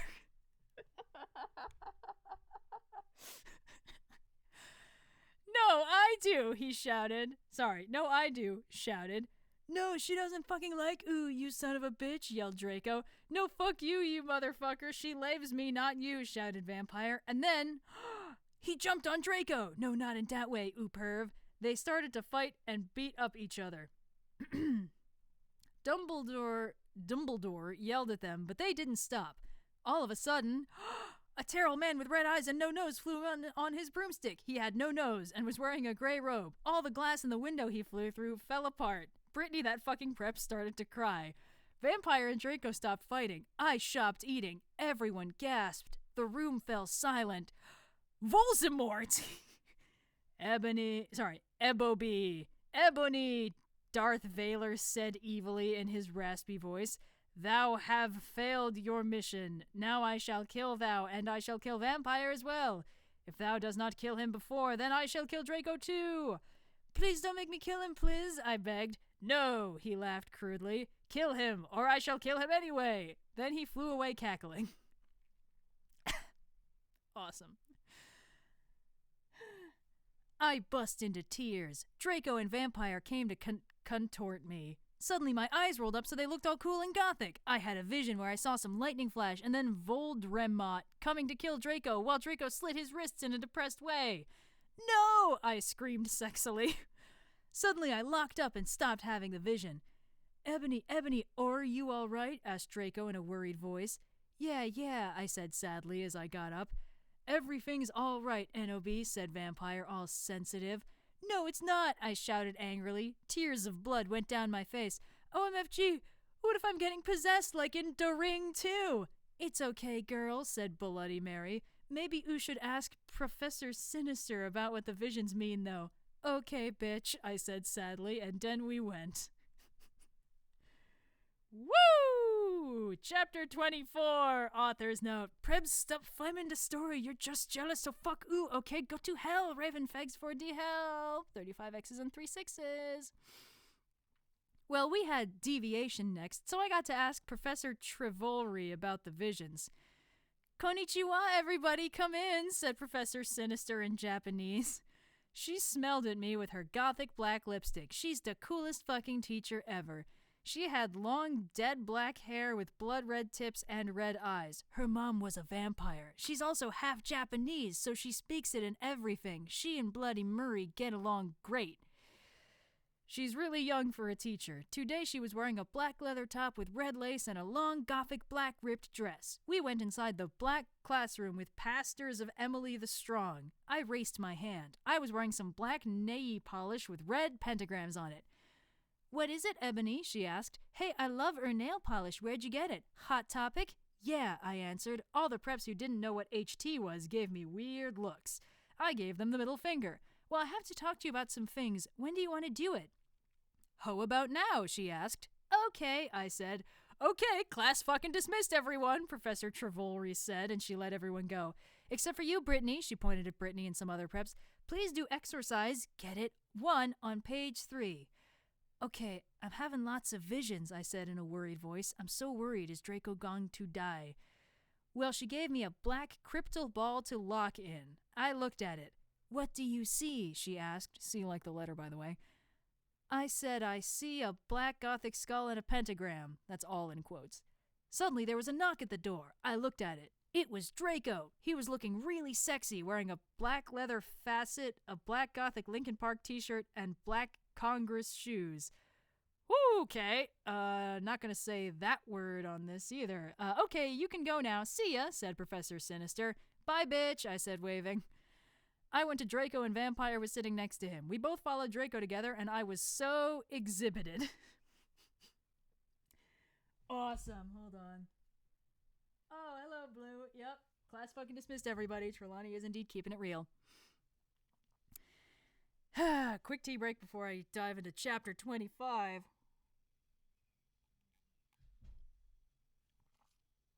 Okay. Chapter 25, author's note. Stop flaming, okay? If you do not, then I'll tell Justin to bet you up! Exclamation point 1111. And I'll tell Alden Reds to put vertices on your computer! Exclamation point 1111. Fuck! Ooh! Raven Fangs for the help! 35 X's and 3 6's. I was so excited. I followed Draco Draco, wondering if we were going to do it again. We went outside and then we went into Draco's black car. Ebony, what the fuck did Professor Trevolry say? Whispered Draco, putting his gothic wit hand with black nail polish on mine. She said she would tell me what the visions meant to Ramo, I grumbled in a sexy voice. He took out a heroin cabaret and spiked it and gave it to me to spork. He started to fly the car into a tree. We went to the top of it. Draco put on some MCR. And all the things that you never ever told me and all the smiles that are ever gonna haunt me, sang Gerard's sexy voice. We started tiling of each other's clothes fervently. He took of my black thong and my black leather bar. I took of his black boxers. Then, he put his throbbing you-know-what in my tool sexily. OMFG, Draco, I screamed, having an orgasm. We started Frenching passively. Suddenly, I fell asleep. I started having a dream. In it, a black guy was shooting two gothic men with long black hair. No, please don't fucking kill us, they pleaded, but he just kept shooting them. He ran away in a red car. No! Oh my fucking god! I shouted in a scared voice. Ebony, what's wrong? Draco asked me as I woke up, opening my icy blue eyes. I started to cry, and tears of blood went down my face. I told Draco to call Vampire. He did it with his black Lincoln Park Mobile. But the worst thing was who the people who were shot in the dream were. Lucian and Sirius. What? Chapter 26. We're creeping up. We're getting to 25K. If it kills me. And it might. Chapter 26. Author's note. Prebs stop flemmen sta story, okay? If you do not like the story, then go fuck yourself, you fucking prep. You suck. Oh, why? And I wasn't being racist, okay? 35 X's and 3 6s. A few mutates later, Vampire came to the tree. He was wearing a black leather Jackson, black leather pants, and a good Shralet t-shirt. Hi, Vampire, I said flirtily as I started to sob. Draco hugged me sexily, trying to comfort me. I started to cry tears of blood, and then told them what happened. Oh, fuck it, Vampire shouted angrily. He started to cry sadly. What fucking dick did that? I don't know, I said. Now come on, we have to tell Dumbledore. We ran out of the tree and into the castle. Dumbledore was sitting in his office. Sire, our dads have been shot, Draco said while we whipped some tears from his white face. Enoby had a vision in a dream. Oh god, that spelling. Dubliodre started to cockle. Ha ha ha! And how do you expect me to know Ebony's not divisional? I glared at Dumbledore. Look, motherfucker, he said angrily as Dumbledore gasped. See, is that too off-character? You know very well that I'm not decisional. Now get some fucking people out there to look for Ceres and Lucin. Porto! Okay, he said in an intimated voice. Where are they? I thought about it. Then all of a sudden, Longdon, I said. I told him which street. He went and called some people and did some stuff. After a few missed tunes, he came back and said people were going out looking for them. After a while, someone called him again. He said that they had been found. Draco, Vampire, and I all left to our rooms together. I went with Draco to wait in the nurse's office while Vampire went to slit his wrists in his room. We looked at each other's gothic, depressed eyes. Then we kissed. Suddenly, Sirius and Lucian came in on stretchers. And Professor Sinister was behind them! Chapter 27, Vampires Will Never Hurt You. Oh my god. Okay, how's things going? Well, you guys seem to be having a good time. Oh, I'm going to be going through so much tea today.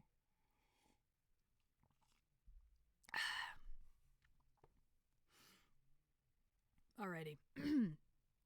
Chapter 27, Vampires Will Never Hurt You. Author's note. You know what? I do not give a fuck what preps think about me, so stop flamming the fucking story, bitches!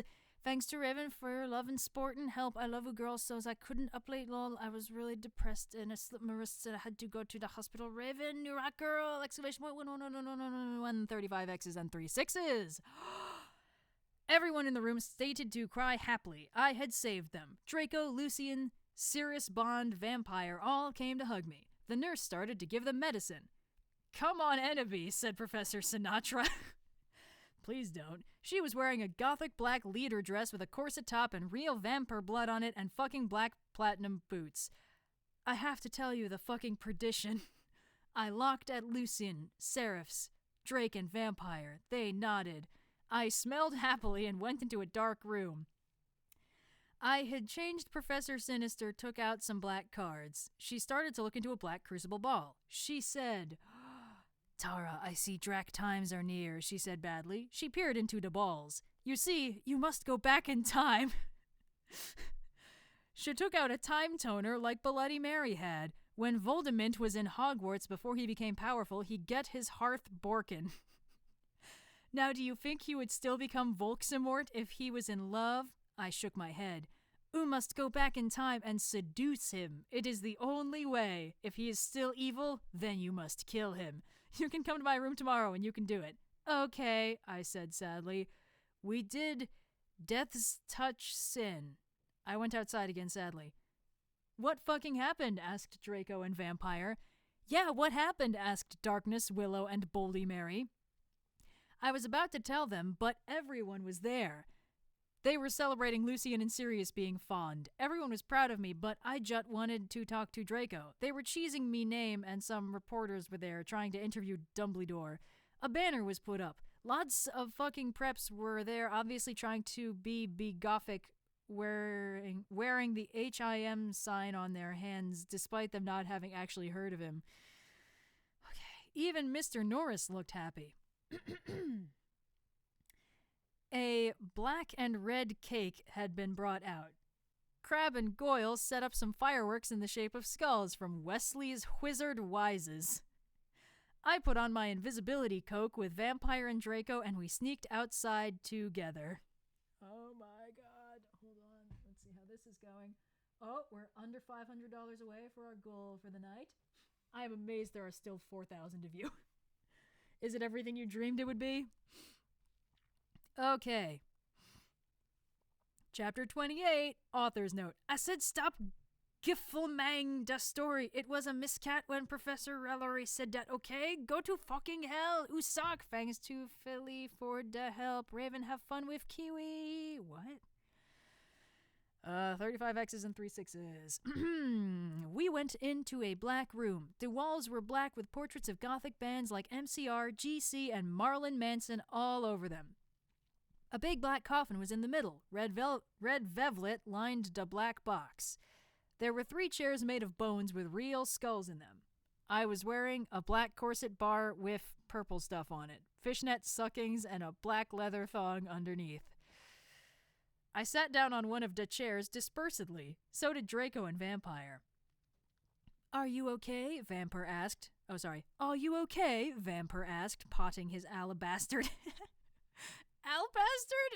Albastard hand on mine. He was wearing black nail polish. I was wearing black nail polish with red crosses on it.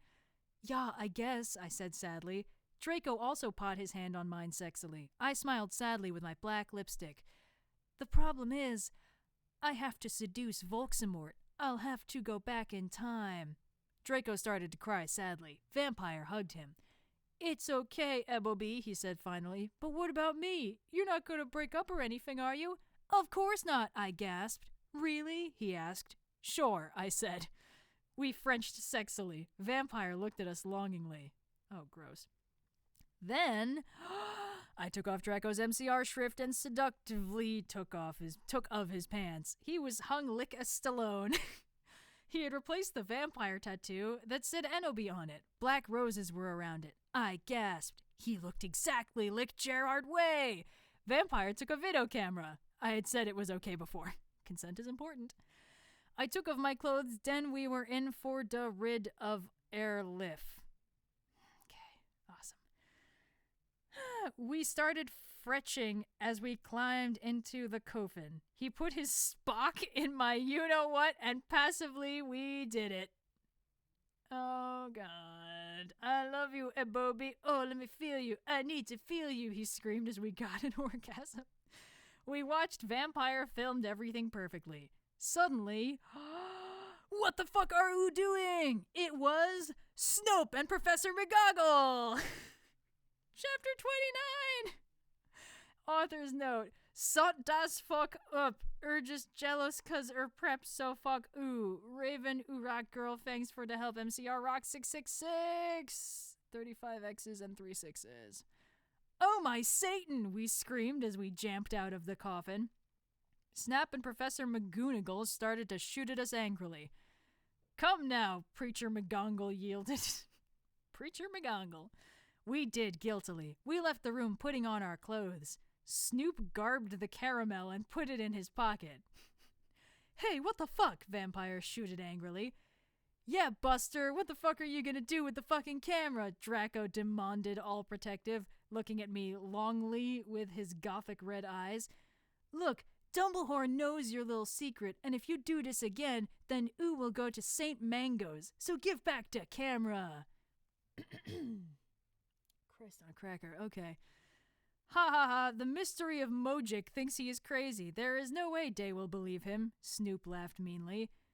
Yeah, so shut your mpooth, you innocent fools, yelled Professor McGoggle. She made us come into a weird room with white stones all around it. Not how you spell that word in that context. There were all these weird tools in it. Draco started to cry all sexy and sexitive. Get it? 'Cause he's a sex bomb. Lol, Tom fell not rules for a lift, but not as much as Gerard or sex on legs. I love you, fucking rock. Marry me! I started to cry tears of blood. It happens in Vampire Chronicles. Raven said so. Okay, so fuck ooh.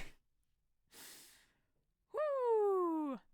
Vampire took out a black handkerchief and started to wipe my red eyes. Are her eyes red or blue? This is driving me insane. And then, he and Snoop both took out guns using magic. They started to shoot each other angrily. None of the ballots got on each other yet. I took out my wand. Crozio, I shouted. Snap started to scram. He dropped daggone. But it was too late. Both of them had run out of ballets. I stopped to curse. Professor McGoogle did a spell so that we were all chained up. She took out a box of tools. Then she said, okay, Cerberus, I'm going to go now. She left. Snap started to laugh evilly. Vampire started to cry. It's okay, Enobi, said Draco. Evergreen will be all right. Remember the Sidio oo took of Snake. Snape laughed again. And then, he took out some whips. Oh no, what could possibly be happening? Let's just see how anything else is going right now. Oh boy. Oh, you guys really liked Hoggerchief, didn't you? Ooh, we are under $400 away from our goal for the night, which is good. Oh my god.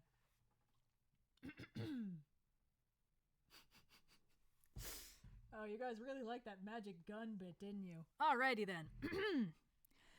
Chapter 30. Author's note. Stop flamming the story, okay? You do not know what's even gonna happen, okay? So full ooh. If your flam ooh will be a prep so all flamers can kiss ma ass. So's for saying all Zimmers is dangerous, but that's the mystery's opinion, cause society basically sucks. Thanks to Raven Urak bitch. 35 X's and 3 6's. Oh god, excuse me.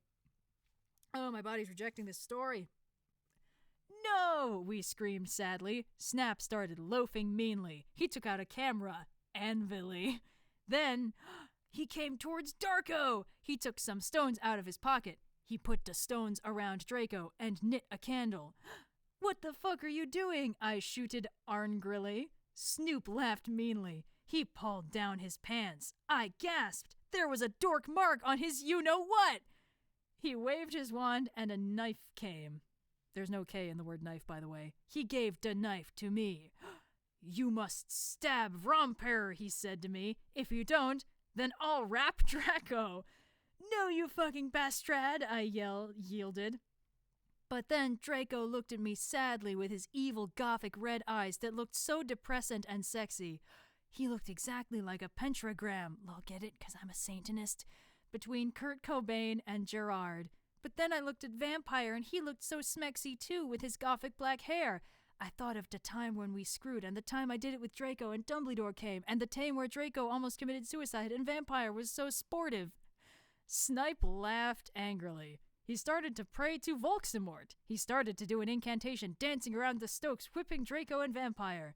Suddenly, an idea I had. I closed my eyes and using my vampire powers, I sent a telepathic message to Draco and Vampire so they would destruct Snape. Dumbledore will get ooh, Draco shooted. Just wait until the mystery find out, Vampire yelled. Meanwhile, I took out my wand. You ridiculous donderhead, Snoop yielded. He took off all of Draco's clothes, just as he was about to wrap him. Crozio, I shitted, pointing my wound. Snoop screamed and started running around the room, screaming. Meanwhile, I grabbed my black mobile and sent a text to Sirius. I stopped doing Crucio. You dunderhead, I'm going to kill, shouted Snape, but suddenly, Cerberus came. What the fuck? Snake put the whip behind his back. Oh, hello, Sev. I was just teaching them something, he lied. But suddenly Lucian and Professor Travolry came into the room and they and Sirius unlocked the chains and put them around Snap. Then Professor Travolry said, Come on, Ebony, let's go. Wow. This is so dark, you guys. Chapter 31, author's note. I said shut the fuck up, you quiffs. What the okay. I have no idea what that word is. Stop calling Ebony or Mary Sue, okay? You do not even know what's going to happen. Okay, so fuck. Ooh, thanks to my BFF Raven for the help. 35 X's and 3 6's. Whew. I always knew you were on Voldemort's side, you son of a Bitka. Buffy rocks, Sirius said to Snape. No, I'm not. I was teaching them something, Snap clammed. Oh, fucking yeah. I took some black Voldemort serum out of my pocket and gave it to Cerberus. He made Snap drink it. He did. Angrily. Okay. It's okay. Then Luscious took out a tape recorder and started playing it while he did curses on Snap. Then Professor Sinister and Lucian made us get out with them while Snape told his secrets. Lucian took Vampire and Draco to the nurse after thanking me 1,000,000 times. Professor Travolry took me to a dark room. Now I was going to go back in time to seduce Volxemort. Moving posters of MCR and Nirvana were all over. Hermione, Darkness, and Willow came too. Bloody Mary gave me a black bag from Tom Ridd's store. What's in the bag? I asked Professor Travolry. Ooh, we'll see, she said. I opened the bag. In it was a sexy, tight, low-smut, black leather gothic dress. It had red corset stuff and there was a slit up the leg. I put it on. My friends helped me put on black fishnets and black pointy boots Willow had chosen. Willow and Darkness helped me put on black eyeliner and blood red lipstick. You look fucking kawaii, bitch, Bloody Mary said. Thanks, I said.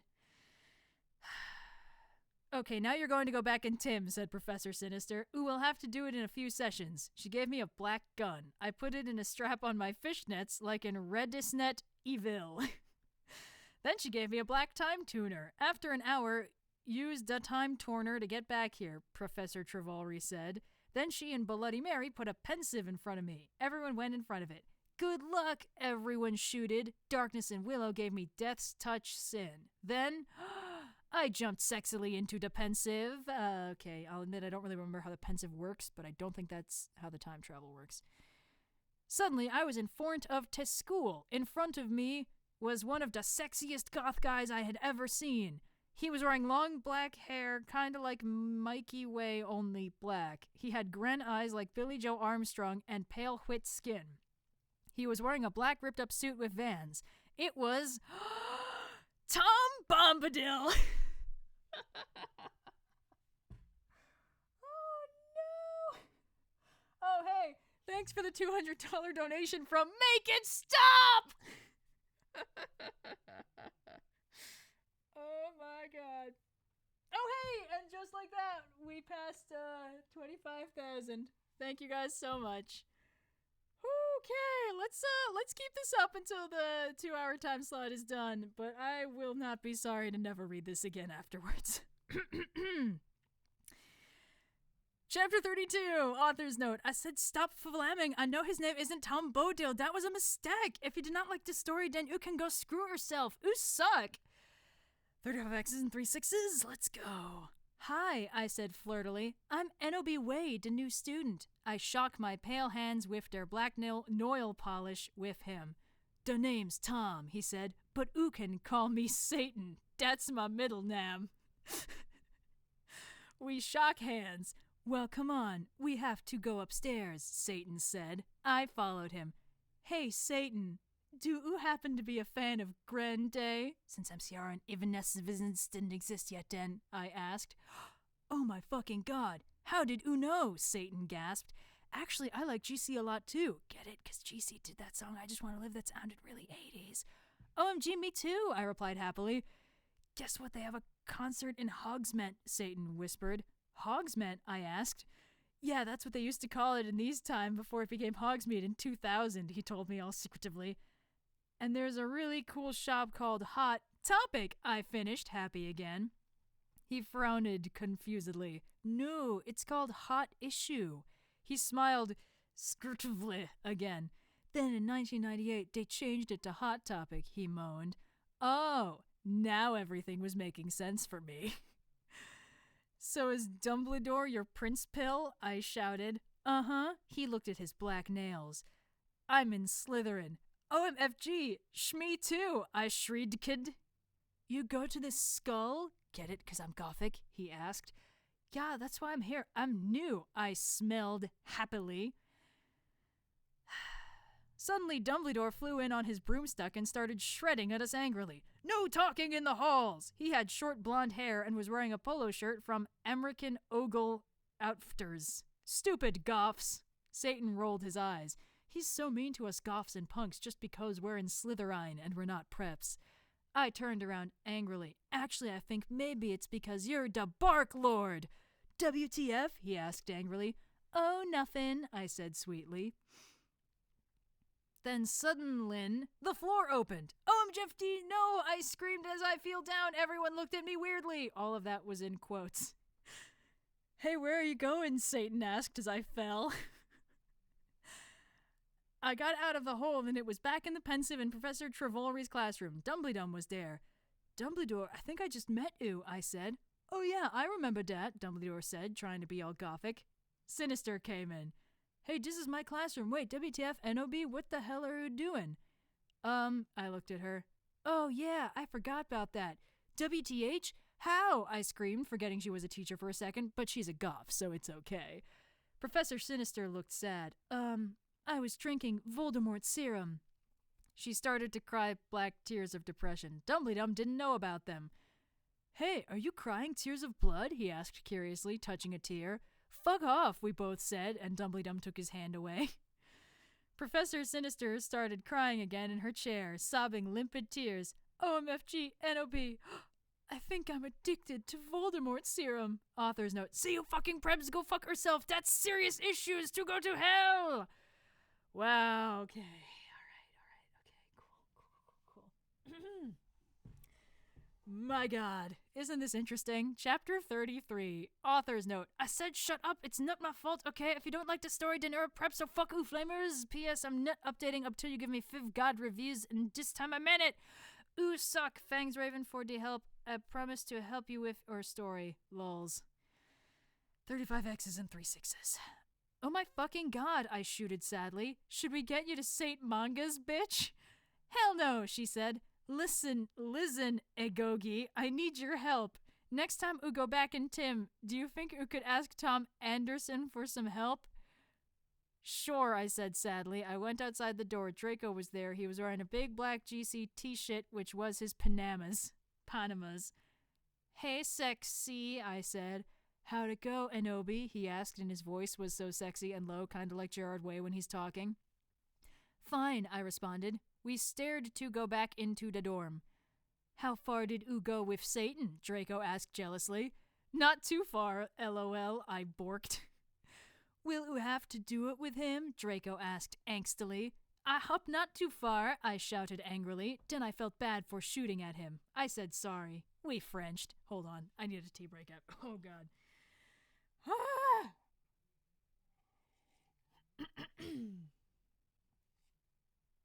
Oh, God. Okay.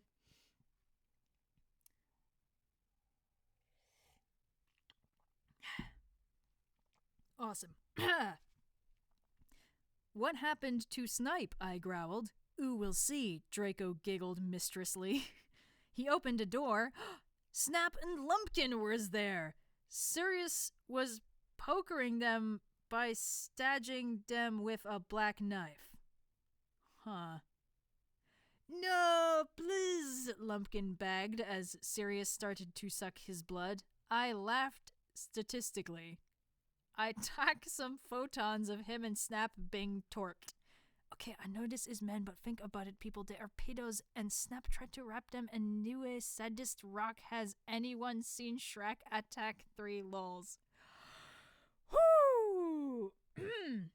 We took some of Snipe's blood, then Draco and I went back to our rooms. We sat on my gothic black coffin. My clothes were kinda dritty, so I put on a black leather outfit thingy, kinda like the one Swilini has in Underworld.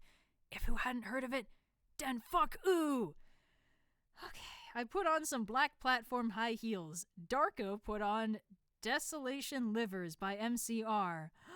Then we started to take off each other's clothes. I took off his shit and he had a six-pack lols. We started to mac out lick in the grudge. He put his wetness in my Uno what sexily. I got an orgy. Oh, Draco! Oh, my fucking good Draco! I screamed passively as he got an eructation. I love you, Taeburi, he whispered sexily, and then we fell asleep, lol. Okay. Well, that's the 3/4 mark. Y'all having a good time? Oh, Jesus. Blue, you are exactly right. This whole story does have big all your base are belong to us energy. Hold on. Okay, we're in the home stretch, everyone. There's only 10 more chapters. Chapter 34. Author's note. Shut the fuck up, preps. Have you even read the story? Or probably all just preps and posers, so fuck ooh. Thanks to Raven for the help. 35 X's and 3 6's. I woke up in the coffin the next day. Draco was gone. I got up and put on a black tight sexa dress that was all ripped at the end. There was red corset stuff going up the front and the back, and it came up to my knees. Excuse me. There was a slit in the dress like in Mr. and Mrs. Simph. I put on ripped black fishnets and black Stilton bow oats. There's a dash in the middle. Suddenly, Sorius cocked on the door. I opened it. Hi, Ebony, he said. Guess what? You have to come to Professor Sinistor's office. Okay, I said in a depressed voice. I had wanted to fook Draco, or maybe listen to MCR or Evanescence. I came anyway. So what the fuck happened to Snipe and Lupin? I asked Sorius flirtily. I fucking tortured them, he answered in a statistic way. They are in Abkhazian now, lol. I laughed evilly. Where are Draco and Vampira? I muttered. Oh no. They are excused from school today, Sodomize moaned sexily. Right now they are watching the Nightmare Before Xmas. We went into the office. Professor Sinister was there. She was wearing a gothic black dress that was all ripped over it, kind of like the one Amy Lee wears in this pic. There's a link. She was drinking some Volksimort serum. She took out the pensive and the time torner. Enobi, you will have to do another session now. Also, I need you to get me the cure for being addicted, she said sadly. Good luck. Fangs! And then, I jumped into the Prinsiv again. Suddenly, I looked around. I was in the Great Hall eating Count Chorkula. It was morning, but like morning spelled like that thing you go into when somebody dies. Okay. I was sitting next to Satan. On a table was a tall, gothic man with long black hair, pale skin, and blue eyes, wearing a suit and black Cronvries shoes. He looked just like Charlene Manson. I noticed he was drinking a portent. Who's he? I asked. Oh, that's Professor Slutborn, Satan said. He's the portents teacher. Ebony? Yeah, I asked. Did you know that Marilyn Manson is playing in Hogsmeade tonight? And they are showing the exercise at the movies before that. Yeah? Well, want to go to the contort and the movie with me? Chapter 35, Ghost of Ooh. Author's note. Thanks to Susie for the idea, you rock. Fuck off, Prebz. Thanks to Raven for the help, you rock, girl. P.S. I'm going to end the story really soon, so fuck ooh. Oh, yeah, and if you know any gothic names, please tell me, because I need one. I serious. Thanks. 35 X's and 3 6's. I went into the Drew room thinking of Satan. Suddenly I gasped. Draco was there. I grasped. He looked as hot as ever, wearing black leather pants, a black Lonkenprack t-shirt, and black eyeliner. Draco, what the fuck are you doing? I gasped. Huh? He asked. Then I remembered. It wasn't Draco. It was Lucan. He still had 2 arms. Huh. Oh, hi, Lucian, I said. I'm Ebony, the new student. Lol, we shook hands. Yeah, Satan told me about you, Lucian said. He pinted to a group of sexy gothic guys. They were sitting in a corner cutting. It was serious. Vampire's dad and... Snap! All of them were wearing black eyeliner and black Good Shralut band shirts. Listen, I'm in a goth band with those guys, he said. We're playing tonight at the Marilyn Manson show as backup. Sorry, Marilyn Mason. Really? I asked. Yeah, he said. We're called X Black X Tears X. I play to gutter. Spartacus plays the drums, he said, pointing to him. Snap plays the bass, and James plays the guitar to even foe we call him Samaro, after Samara in the ring. Hey bastards, I told them. They gave me Death's Touch Sin. Suddenly I gasped again. But don't you have a lead singer? I asked. Lucian looked Dawn sadly. We used to, but she did. She contempted suicide by silting her wrists. Oh my fucking god, that's so fucking sad, I gasped. It's okay, but we need a new lead black person, Samaro said. Well, I said I'm in a banad myself. Really? Asked Snap. I couldn't believe it. He used to be gothic. Yeah, we're called Bloody Gothic Rose 666. Do you want to hear me sing? Yeah, said everyone. So the guys took out their guitars. They began to play a song B.I. Get it? Cause, oh, okay. A song by, get it? Cause bi guys are so sexa. Gurn Day. Oh my god. I walk this empty street on the boulevard of broken dreams, I sang sexily. I do not own the lyrics to that song. Everyone gasped. And up B? Will oo join the band? Please, begged Lucian, Samoro, Sirius, and Snap. Okay, I shrugged. Are we going to play tonight? Yeah, they said. Okay, I said, but I knew that I had to get a new outfit. Of course. I walked outside, wondering how I could go forward in time. Suddenly, someone jumped in front of me. It was... Morty McFly! He was wearing a black banad t-shirt and black baggy jeans. What the hell are Udong here? I asked. I will help you go Frowad in Tim, NOB, he said seriously. Then, he took out a black Tim machine. I went into it and suddenly I was forward in Tim. Whoa! Forward in Tim, that's crazy. Okay, chapter 36. Jesus H. Christmas. Okay. Well, I hope you guys are having fun. I cannot, break my concentration for a minute here. Okay. Author's note. I said stop flaming, okay? I bet you are all probably old, 70 years old. P.S.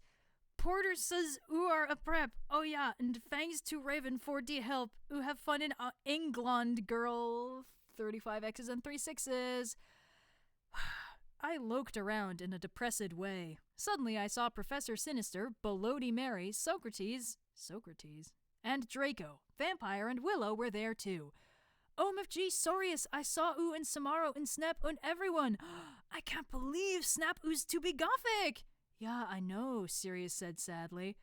Oh, hey there, bitch, Professor Trevolry said in an emo voice, drinking some Volksimortserum.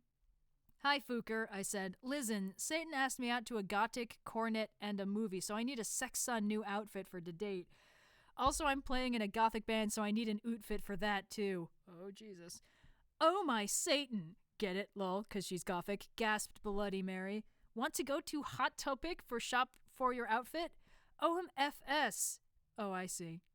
Let's have a group cutting session, said Professor Trevolry. I can't fucking wait for that, but we need to get some stuff first, said Willow. Yeah, we need some portions for Professor Trevolry so she won't be addicted to Volksimort serum anymore. And also, some love potion for NOB, Darko said resultantly. Well, we have potions class now, Willow said, so let's go. We went sexily to potions class, but Snap wasn't there. Instead there was... Cornelio Fuck. Hey, where the fuck is Dumbledore? Draco shouted angrily. STFU, shooted Cornelia Fuck. He is an Abkhazian now with Snip and Lupin. He is old and weak. He has cancer. Now do work. My friends and I talked angrily. Can you believe Snap used to be gothic? Vampire asked surprisingly. That's it, Cornelio Fuck shooted angrily. I'm getting Professor Bridge. He stomped out angrily. My friends and I began talking again. I began to drink some blood mixed with beer. Suddenly, I saw Hargrid in the cupboard. WTF is he doing? I asked. Then I looked at Draco. He was wearing tons of eyeliner and he looked sexier than ever. Suddenly, Hargriff, what the fuck are you doing? He shooted. I looked around. Hargrid was putting something in my glass of blood. Darko and Vampire started to beat him up sexily. God, you are such a poser, I shooted at Hargrid. Suddenly, I looked at what he was putting in the blood. It was amnesia portion.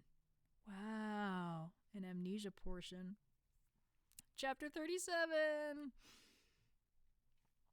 Author's note. Okay, everybody, I'm going on vacation on the 1st of July, so I'm either gonna end the fic or update it in weeks. Fangs, oh yeah, and Prep, stop flaming so story. Raven, thanks for the help. See ya, girl, after vocation. 35 X's and 3 6's.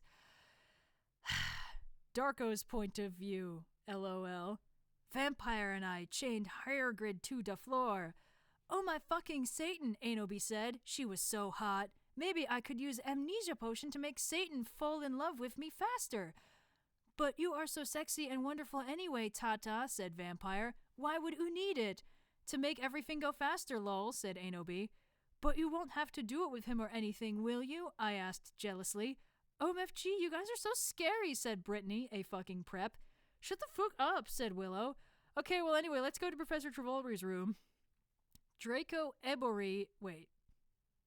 Whose perspective is this? Who cares? Draco Ebory and I went to Professor Siniater's room, but Professor Sinister wasn't there. Instead, Tom Ridd was. Oh, hi, fuckers, he said. Listen, I got you some cool new clothes. I took out the clothes from the bag. It was a gothic black leather miniskirt that said 666 on the back, black Stilton boots, black red fishnets, and a black corset. OMG fangs, I said, hugging him in a gothic way. I took the clothes in the bag. Okay, Professor... Wait, whose fucking perspective is this? Okay, Professor Sinister isn't hurt. What the fuck should we do? Asked Draco. Suddenly, he looked at a sign on the back wall. Black wall? Black wall. Oh my fucking Satan, I screamed as I read it. On it said, everyone, Professor Sinister is away. She is too gothic. She is an Azkabian now. Classes shall be taught by Doobledork, who is back, but he shall not be principal for now. Sincerely, Professor Rumbridge. OMFG, I shouted angrily. How could they do that? Suddenly, Dumbledore came.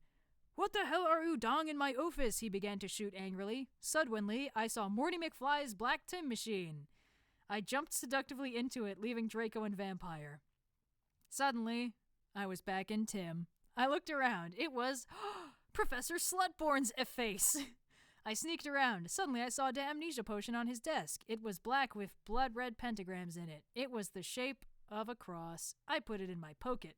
Suddenly the door opened. It was Professor Slutgorn. OMG, what are you doing, Fooker? He shouted angrily. I don't know what the fuck are you doing, I shouted angrily. Oh, sorry, I was just looking around because I thought it was class, you said. finally hoping he couldn't see the potion in her pocket. Oh, okay, oo can go now, said Professor Slutborn. Suddenly we're in second person, and it's really throwing me for a loop. You went to the con men room after putting on my clothes. Silas, Samaro, and Snap were there practicing Vampires Will Never Hurt You by MCR. Oh, hi, you guys, I said seductively. Where's Satan? Oh, he's coming, said Sirius, not how you spell it in that context. BTW, you can call me Hades now. Suddenly, Satan came. He was wearing a smexy black leather Jackson, black Congress shoes, a Slipknot t-shirt, and a black tie. Okay, I will see you guys at the concert, I said, and then I went with Satan. Okay, chapter 38. Author's note.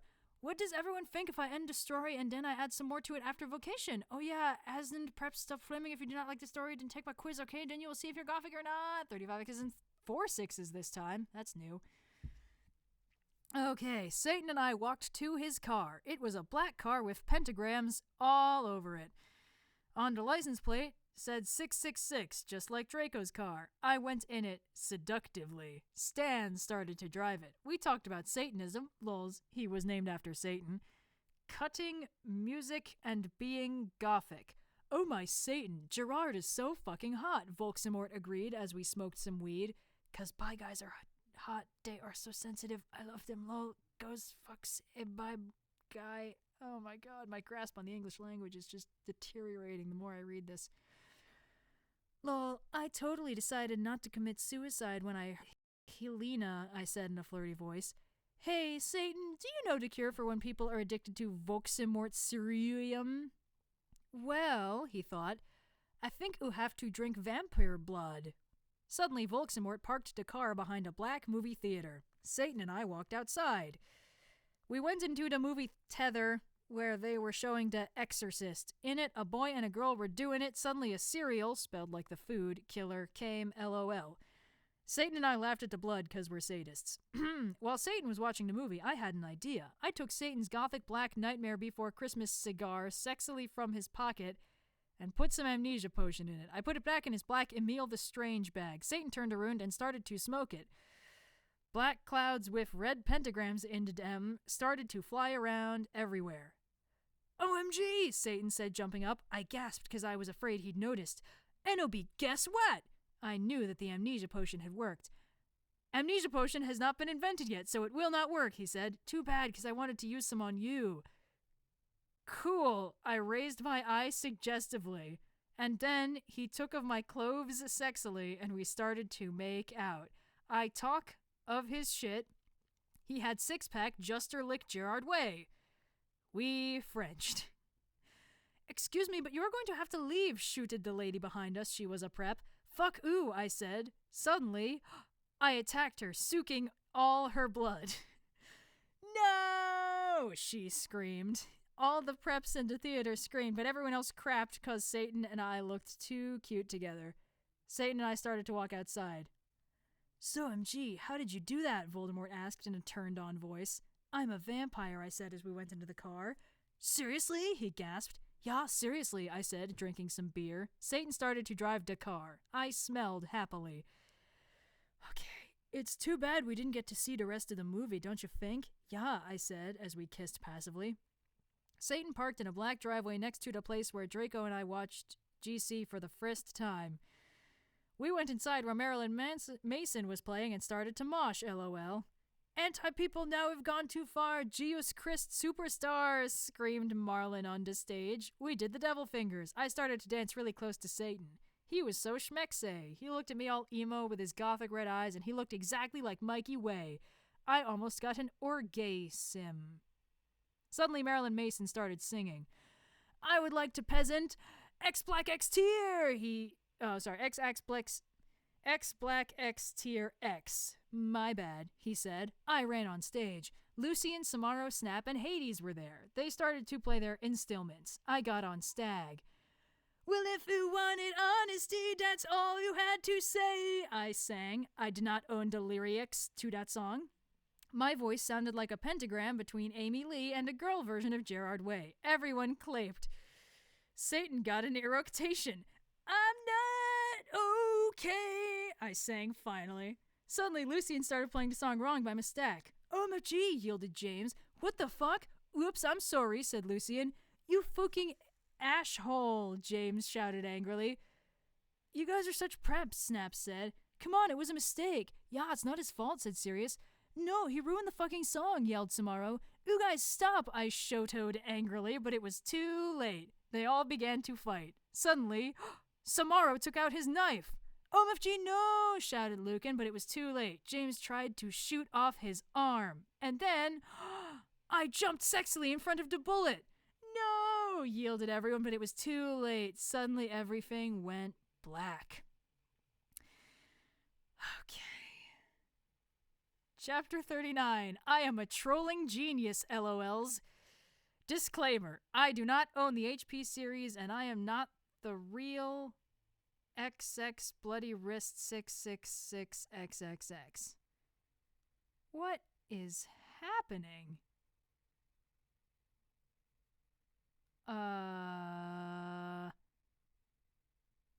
Okay, unexpectedly, this chapter seems to have been hijacked by another writer?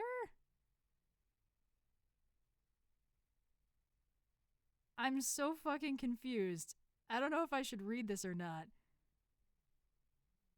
I mean, why the fuck not? Okay, so apparently this is, Disclaimer, I do not own the HP series, and I am not the real XX Bloody Wrists XXX666. Author's note, I am an extremely immature, pathetic, idiot girl. I know. Out of boredom, I cracked this girl's passy for fun, and it took less than 8 minutes to do it too, and will probably get in a shitload of trouble, which I probably deserve because I'm being a troll right now. Meh. And I present to you my crappy part in this story. And take note, I haven't even finished reading this fic yet, but instead skip over to skim chapter 38. Flame, laugh, do whatever you want, preps. I, the American retail-wearing British vampire Sue, coughed up blood. Satan kneeled down beside me. No! Don't die! I gave him a rueful smile. I'm sorry. It's something I had to do, to fulfill my duty as the noble Gothic Mary Sue. Satan sobbed. I love you, Ebony. I love you too. I'll see you in hell, I mumbled, already finding my surroundings fading to black. Bloody Mary Smith suddenly popped into the room for no apparent reason. She frowned when she realized the room was oddly quiet, but at the sight of Ebony's lifeless body, she screamed. Her face became pale with horror. She screamed for the healers, Dumbledore, McGoogle, and every single Gothic person she could think of. Suddenly, a glow started to surround the body of Ebony. Everyone stared in shock. Her body started to lift ever so slowly, and then, to everyone's shock, it started to incinerate.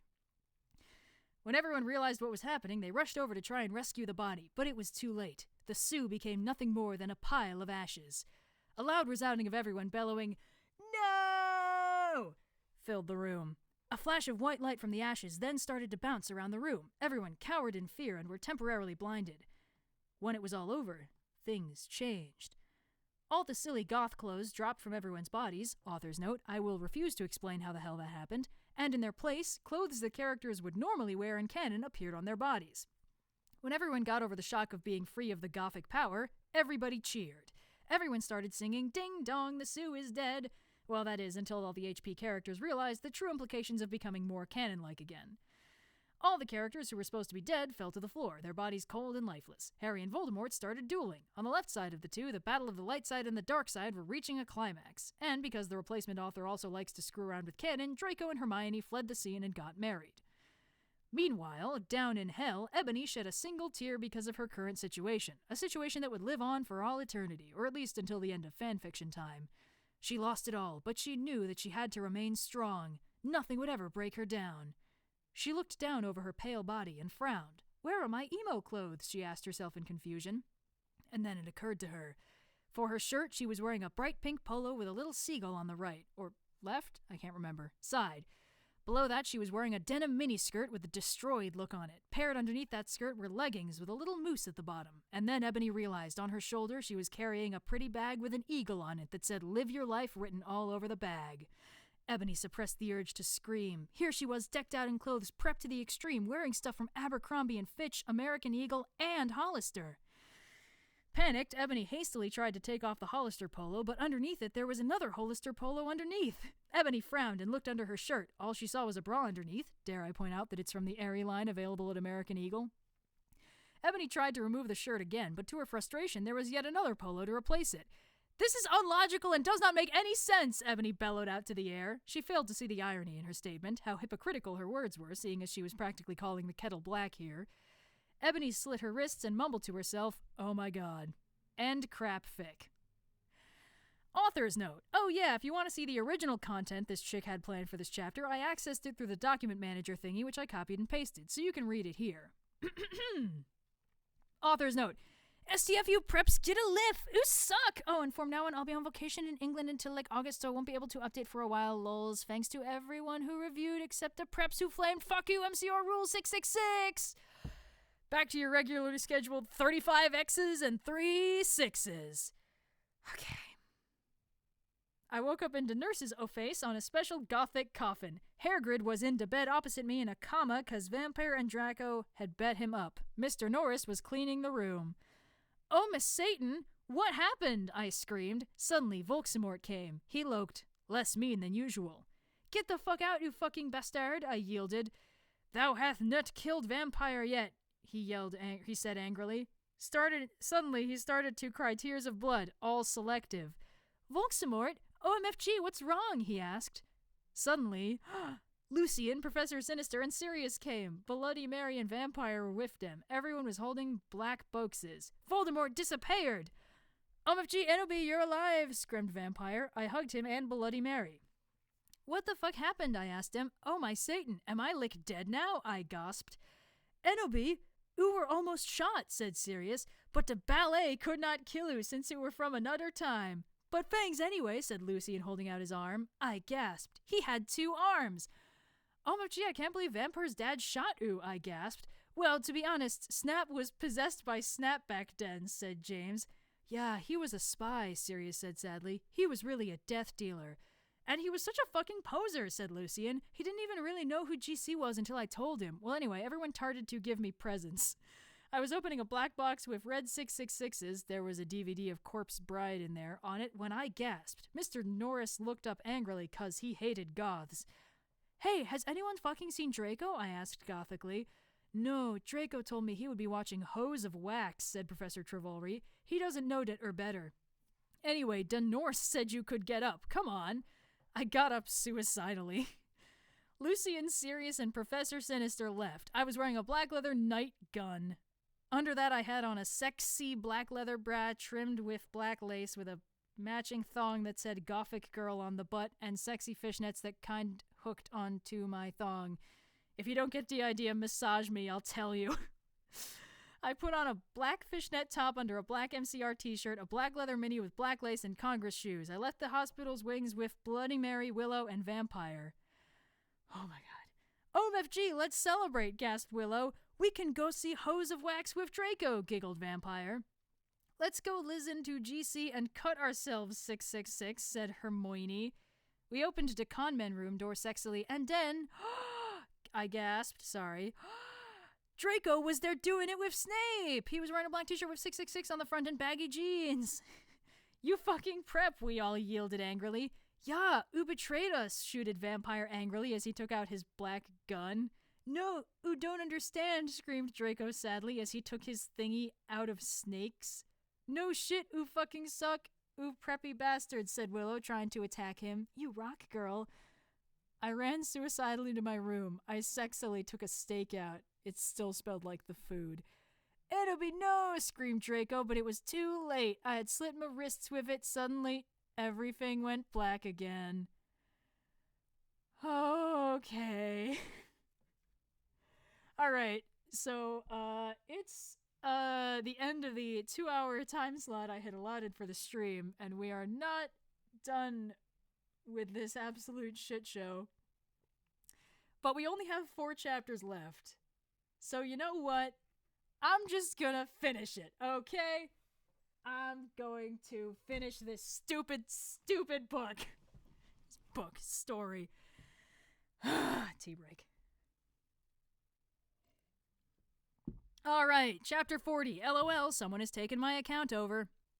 The idiot's note. Well, this was in the dock area. Might as well let the whole world see what the real Tara wanted to show us. Have a nice day. Author's note. STFU, Prebz, get a lift. You suck. Oh, and from now on I'll be on vacation in England until like August, so I won't be able to update for a while. Lols. Thanks to everyone who reviewed except the Prebz who flamed. Fuck you, MCR Rule 666. Wait, hold on a minute. I'm confused. Oh, wait. Okay, this is just the same thing as last time. Yeah. Wait. Yes, okay. Good news, everyone. We only have 41 through 44 left. Turns out chapter 40 is just that again. Okay, chapter 41. Author's note. To everyone who kept flaming this get this life, I bet you probably don't know who Jared Way is, or probably all preps and posers. Anyway, someone hacked into my account in November and they put up my last chapter, but now there is a new one. I'm sorry for not updating G4 a while, but I've been really busy. I'm trying to finish the story before the new movie comes out. I'm going on vacation for a month and I won't be back until about 2 weeks. OMFG, Draco is so hot in all the pics for the new movie. I wanted them to put a cameo by Jord Way, lol. He should play Draco. If you flame, I'll slit my wrist to ziz. Raven, Urak girl having fun in England. 3 to 5 X's and 3 6's. When I woke up, I was in a strange room. I loked around. I was wearing the same outfit I had when is performing with X Black X Tier X. Oh, heresy. I looked around confusedly. It was the Norse's office, but it looked different. On the wall was a pic of Marilyn Munson. Just imagine that he is an 80s gothic band too. Okay, because he is more old than Panic at the Disco or MCR. There was also a gothic black Beatles calendar with a picture of the Beatles wearing eyeliner and black clothes. On it said 1980. OMFG, I'm back in Tim again, I screamed loudly. Suddenly, Satan, this is actually Voldemort for photo reference. Voldemort was wearing a black leather Jackson, black tight jeans, and fishnet pants. He looked so sexy, I almost had an orgy. OMFG, NOB, are you okay? He asked gothically. Yeah, I'm okay, for your information, I snapped sexily. OMG, am I dead? Because I remembered I had jumped in front of the bullet from James' gun. I also remembered seeing Draco doing it with Snap. I guessed that when I slit my wrists I had went back in time instead of dying. I knew I could go forward in time if I found a time toner or the Tim machine. No, not dead, Satan reassured suicidally as he smoked a cigarette sexily and smoke came all over his face. A vampire, so you can't die from a bullet. Come on now, let's go see how Harry's dad is doing. I know that the real reason I didn't die from the ballet was because I was from the future. WTF, James almost shot Lucius, I said indigoally. I knew that James had really been possessed, but I didn't want him to know I knew.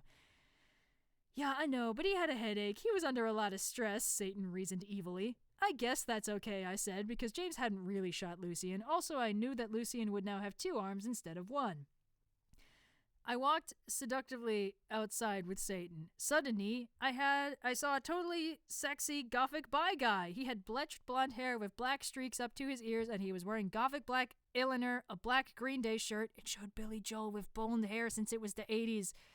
Black Congress shoes and black baggy pants. He walked in all sexily, like Jerd Way in the video for I Don't 3 You Like I Did Yesterday, and you could see a black tear on his face like the women in that video.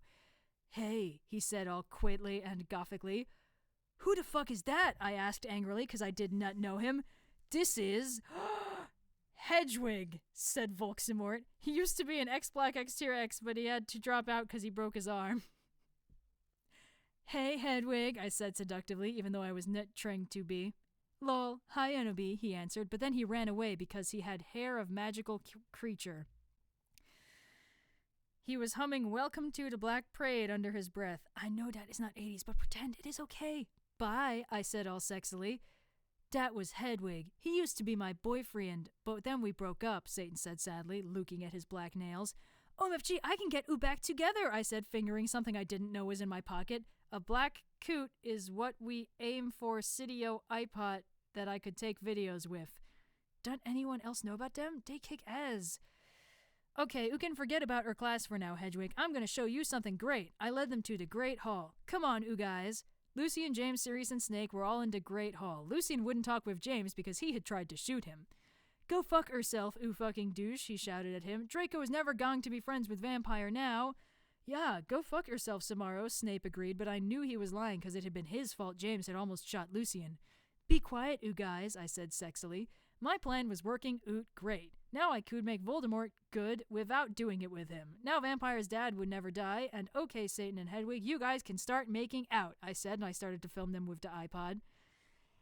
Oh my god. Cool, said Sirius as Voldemort and Hedwig started to make out sexily. We watched as they started to take each other's clothes off sexily. Samaro, Sirius, Snake, and Lucian all watched because they were probably bi. I know Snape was bi. Oh my fucking god, Voldemort. Voldemort, screamed Hedwig as his Glock touched Voldemort's. But suddenly everything stopped as the door opened and in came Dumbledore and Mr. Norris! Okay.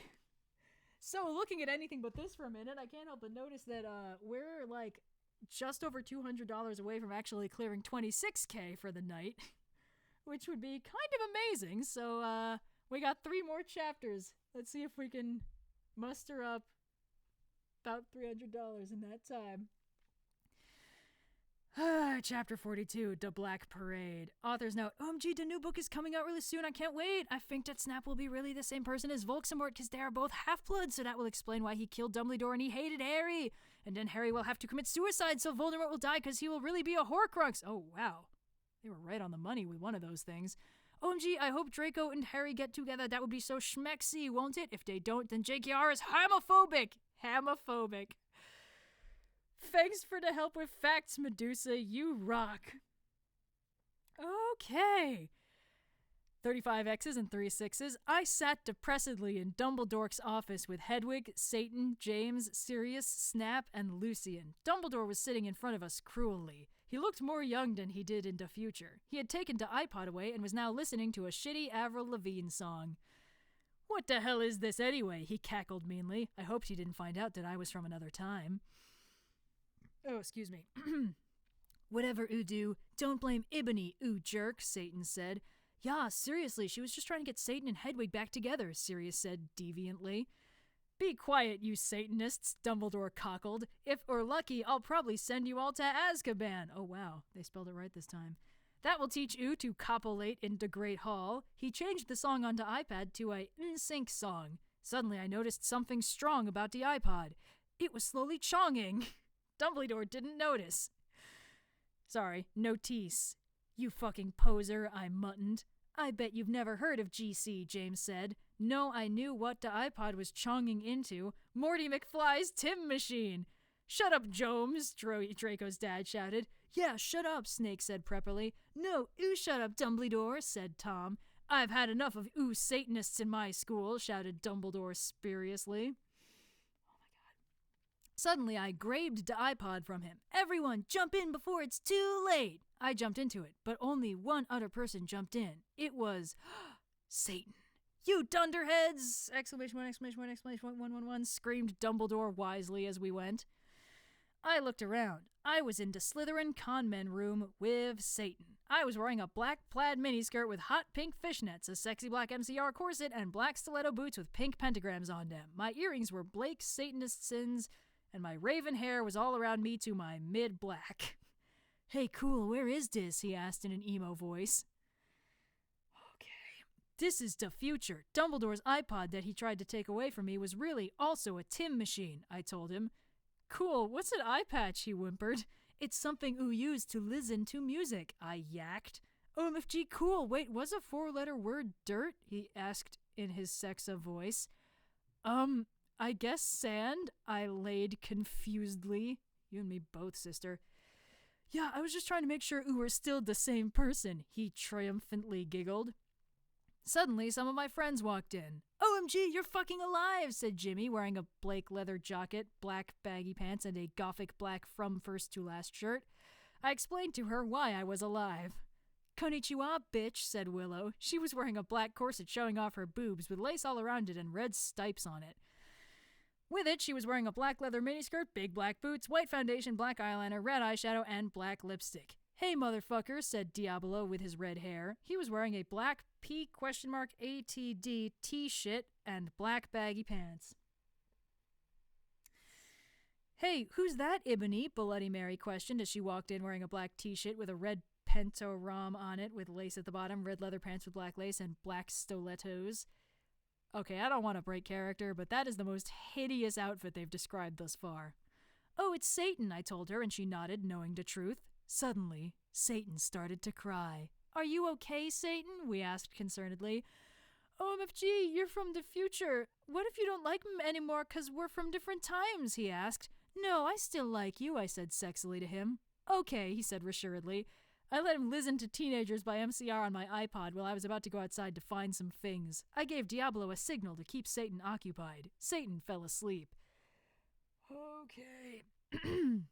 I took the iPod. I was about to walk outside. Professor Sinister ran in. She was wearing a gothic black mini dress with depressing black stripes, white and black striped tights, and red Converse shoes. Sorry, white and black stripped tights and red Converse shoes. She was wearing lots of black eyeliner. Oh my fucking god, where's Draco? How did Snap get back here? I thought he was in Azerbaijan, I asked sadly. Ebony, I was so worried about you, but I know you can't fucking die because you're a vampire. Snape came back because that girl Brittany freed him. I never liked her. She was a bad student, Travolry said reassuredly. That bitch! Did she also free Hagrid and Lupin? I shouted angrily. I hated Brittany because she was a fucking prep. Yes, they are on the loose at the school. Dumbledore's back. Cornelia is on his way to help everyone. Tell everyone you see to lock themselves in their con man room, Travolry said worriedly. Okay, but where's Draco? How come he was doing it with Snape? I don't know why, but I know he almost tried to commit suicide after he saw Ooh almost kill herself, she said. OMG, that's terrible, I gasped. Satan was still asleep, so he couldn't tell what was going on. Then I said, listen, everyone, I have something impotent to do. In her, everyone stay. With that, I ran out. Good luck, Tara, everyone cried. Tara, okay. Oh, wow, we're like less than $40 away from 26K. You guys really like and or hate this story. I ran sexily down the Starris into the great hall where the portraits around looked at me scaredly. There was hardly one else in the stairs, and there was an atmosphere of horror. On the way, I saw Brittany laughing on the stairs. She was wearing a slutty pink shirt with flowers on it, a blue jeans skirt Abercrombie, and pink style-toes. She looked just like a pentagram of those fucking preps, Hilary Duff and Lindsay Lohan. You fucking bitch, I shouted angrily. No, you're totally a bitch. Now Voldemort will totally kill you, she laughed. Crucius, I shouted, selectively pontificating my black wand, and she started screaming because she was being tortured, and I laughed sadistically. No, help me, please, Brittany screamed terrifiedly. I put up my middle finger at her. In her hand, I saw the video camera Snape and Lumpin had used to take the video of me. I put the tape of Voldemort doing it with Hedwig on it. Then I continued to round down the stairs with the camera. When I had reached the Great Hall, I saw Vampire Potter. OMG! Vampira! I yielded. We hugged each other happily. He looked at me with his gothic red eyes and spiky black hair. Around them were black eyeliner and eyeshadow, but it's formatted like iPod, where the I is lowercase, and then the next letter is capital. He was wearing a black leather Jackson, leather pants, a Panic at the Disco concert shirt, and his black Congress shoes. He looked more like Joel from Good Charlotte than ever. Did you hear their song to River? It rocks. Was so worried you died, moaned Vampire.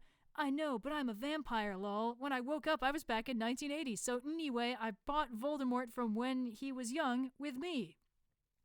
Where's Draco? I asked spuriously. Draco? You mean that fucking poser who betrayed you? Vampire snarkled in anger. Snarkled? With anger in his sexy voice.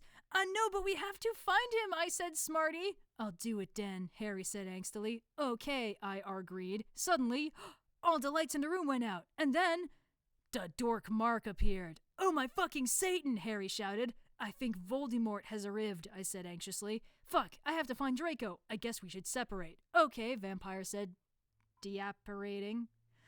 Sadly, I ran into the Great Hall. 2 chapters to go, everybody. Oh, hey, 26K. Excellent job, everybody. Okay, we're nearly there. Chapter 43, author's note. I think after this I will have about 2 or 3 more chapters. Thanks to all my reviewers, not Death Flamers. If you flamed this story, then you suck. If you flamed, then fuck. Ooh! 35 X's and 3 6s as per tradition. I walked sexily into the Great Hall. It was empty except for one person. Draco was there. He sat there in deadly bloom in his black 666 t-shirts and his baggy black pants. He had slit his wrists. I felt mad at him for having sex with Snape, but I felt sorry for him. He looked just like Gerard Way with his red eyes and his pale white face. Draco, are you okay? I asked. I'm not okay, he screamed depressedly. I thought of the MCR song and I got even more depressed because that song always makes me cry. I gave him a pot cigarette and he started to smoke it. Oh, Draco, why did you do it with that fucking bastard Snape? I asked tearfully. Draco began to say, but suddenly Lupin and Mr. Norris appeared into the room. They didn't see us. Oh, God. I'm so glad me, and Snape were freed, said Lupin. Damn, this job would be great if it wasn't for the fucking students, Mr. Norris agreed.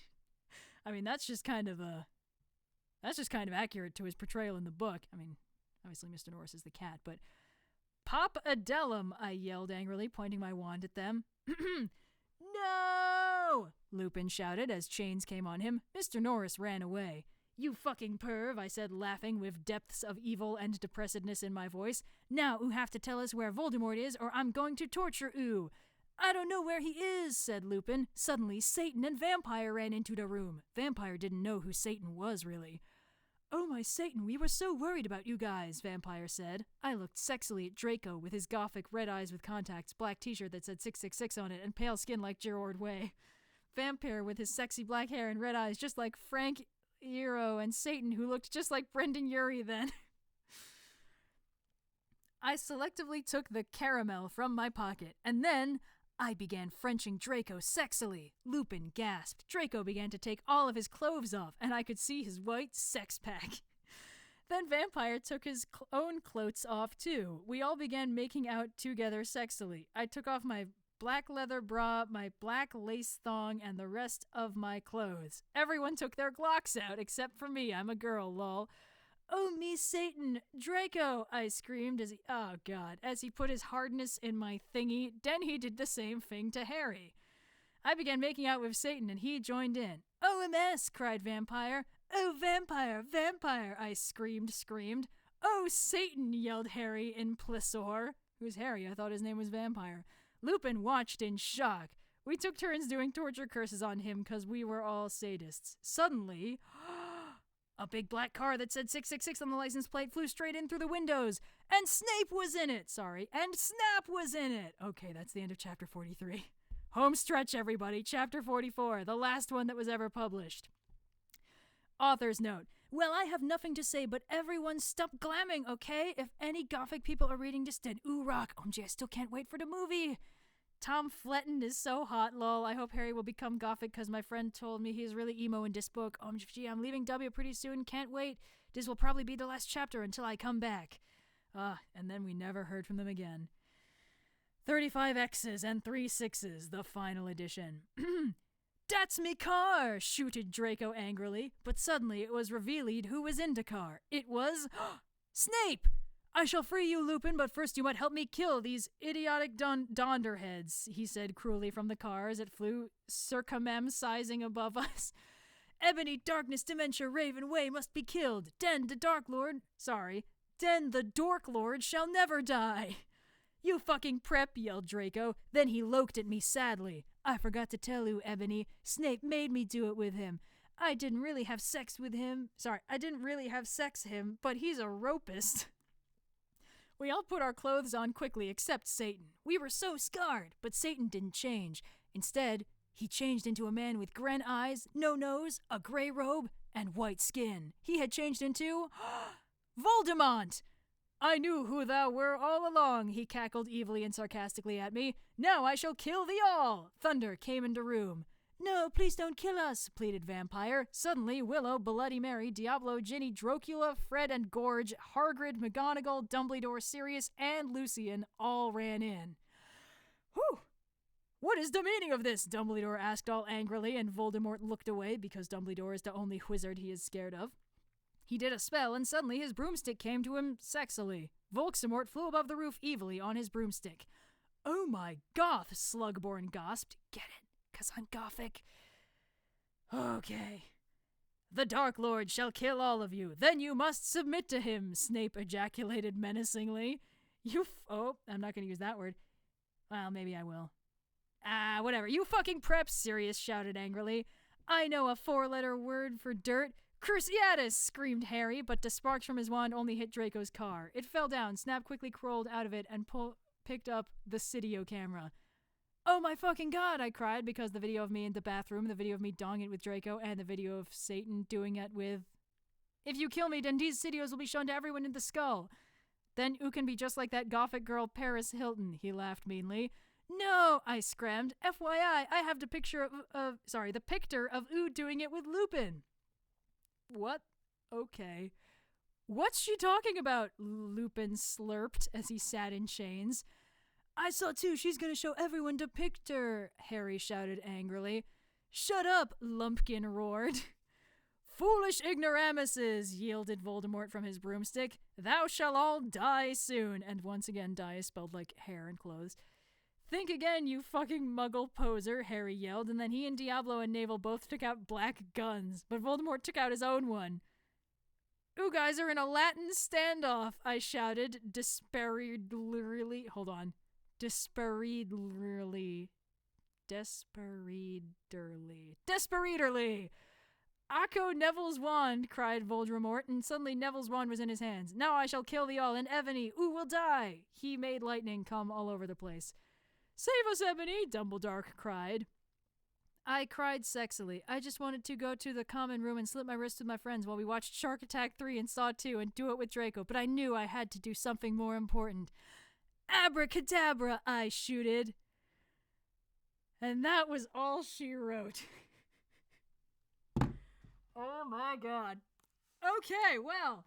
Hey, look at that. $26,250.70 raised for Feeding America. That is amazing. You guys are really cool. I'm never doing this again. I might do reading streams again, but not this reading stream again. Thank you all so much for tuning in. My god, there's still 4,000 of you. What is happening? Anyway, yeah, that's like that's half an hour over the time I allotted. But thank you all so much for tuning in and donating and all that amazing stuff. Now you know the fabled story of the legendary My Immortal and why exactly it has passed into legend. You're not dealing with the average terrible fanfiction anymore. Anyway, yeah, once again, I will see you guys tomorrow when we do the Horizon Zero Dawn stream with special guest Hello Future Me, which should be very exciting. Until then, I'm gonna go drink a lot of tea and give my voice a rest. And yeah, thanks so much for tuning in to this absolute monstrosity. The VOD should be up pretty much instantly. The live chat will take a little while to process, and I will see you all tomorrow. Goodbye. Boop. Oops, almost boop. There we go. Boop.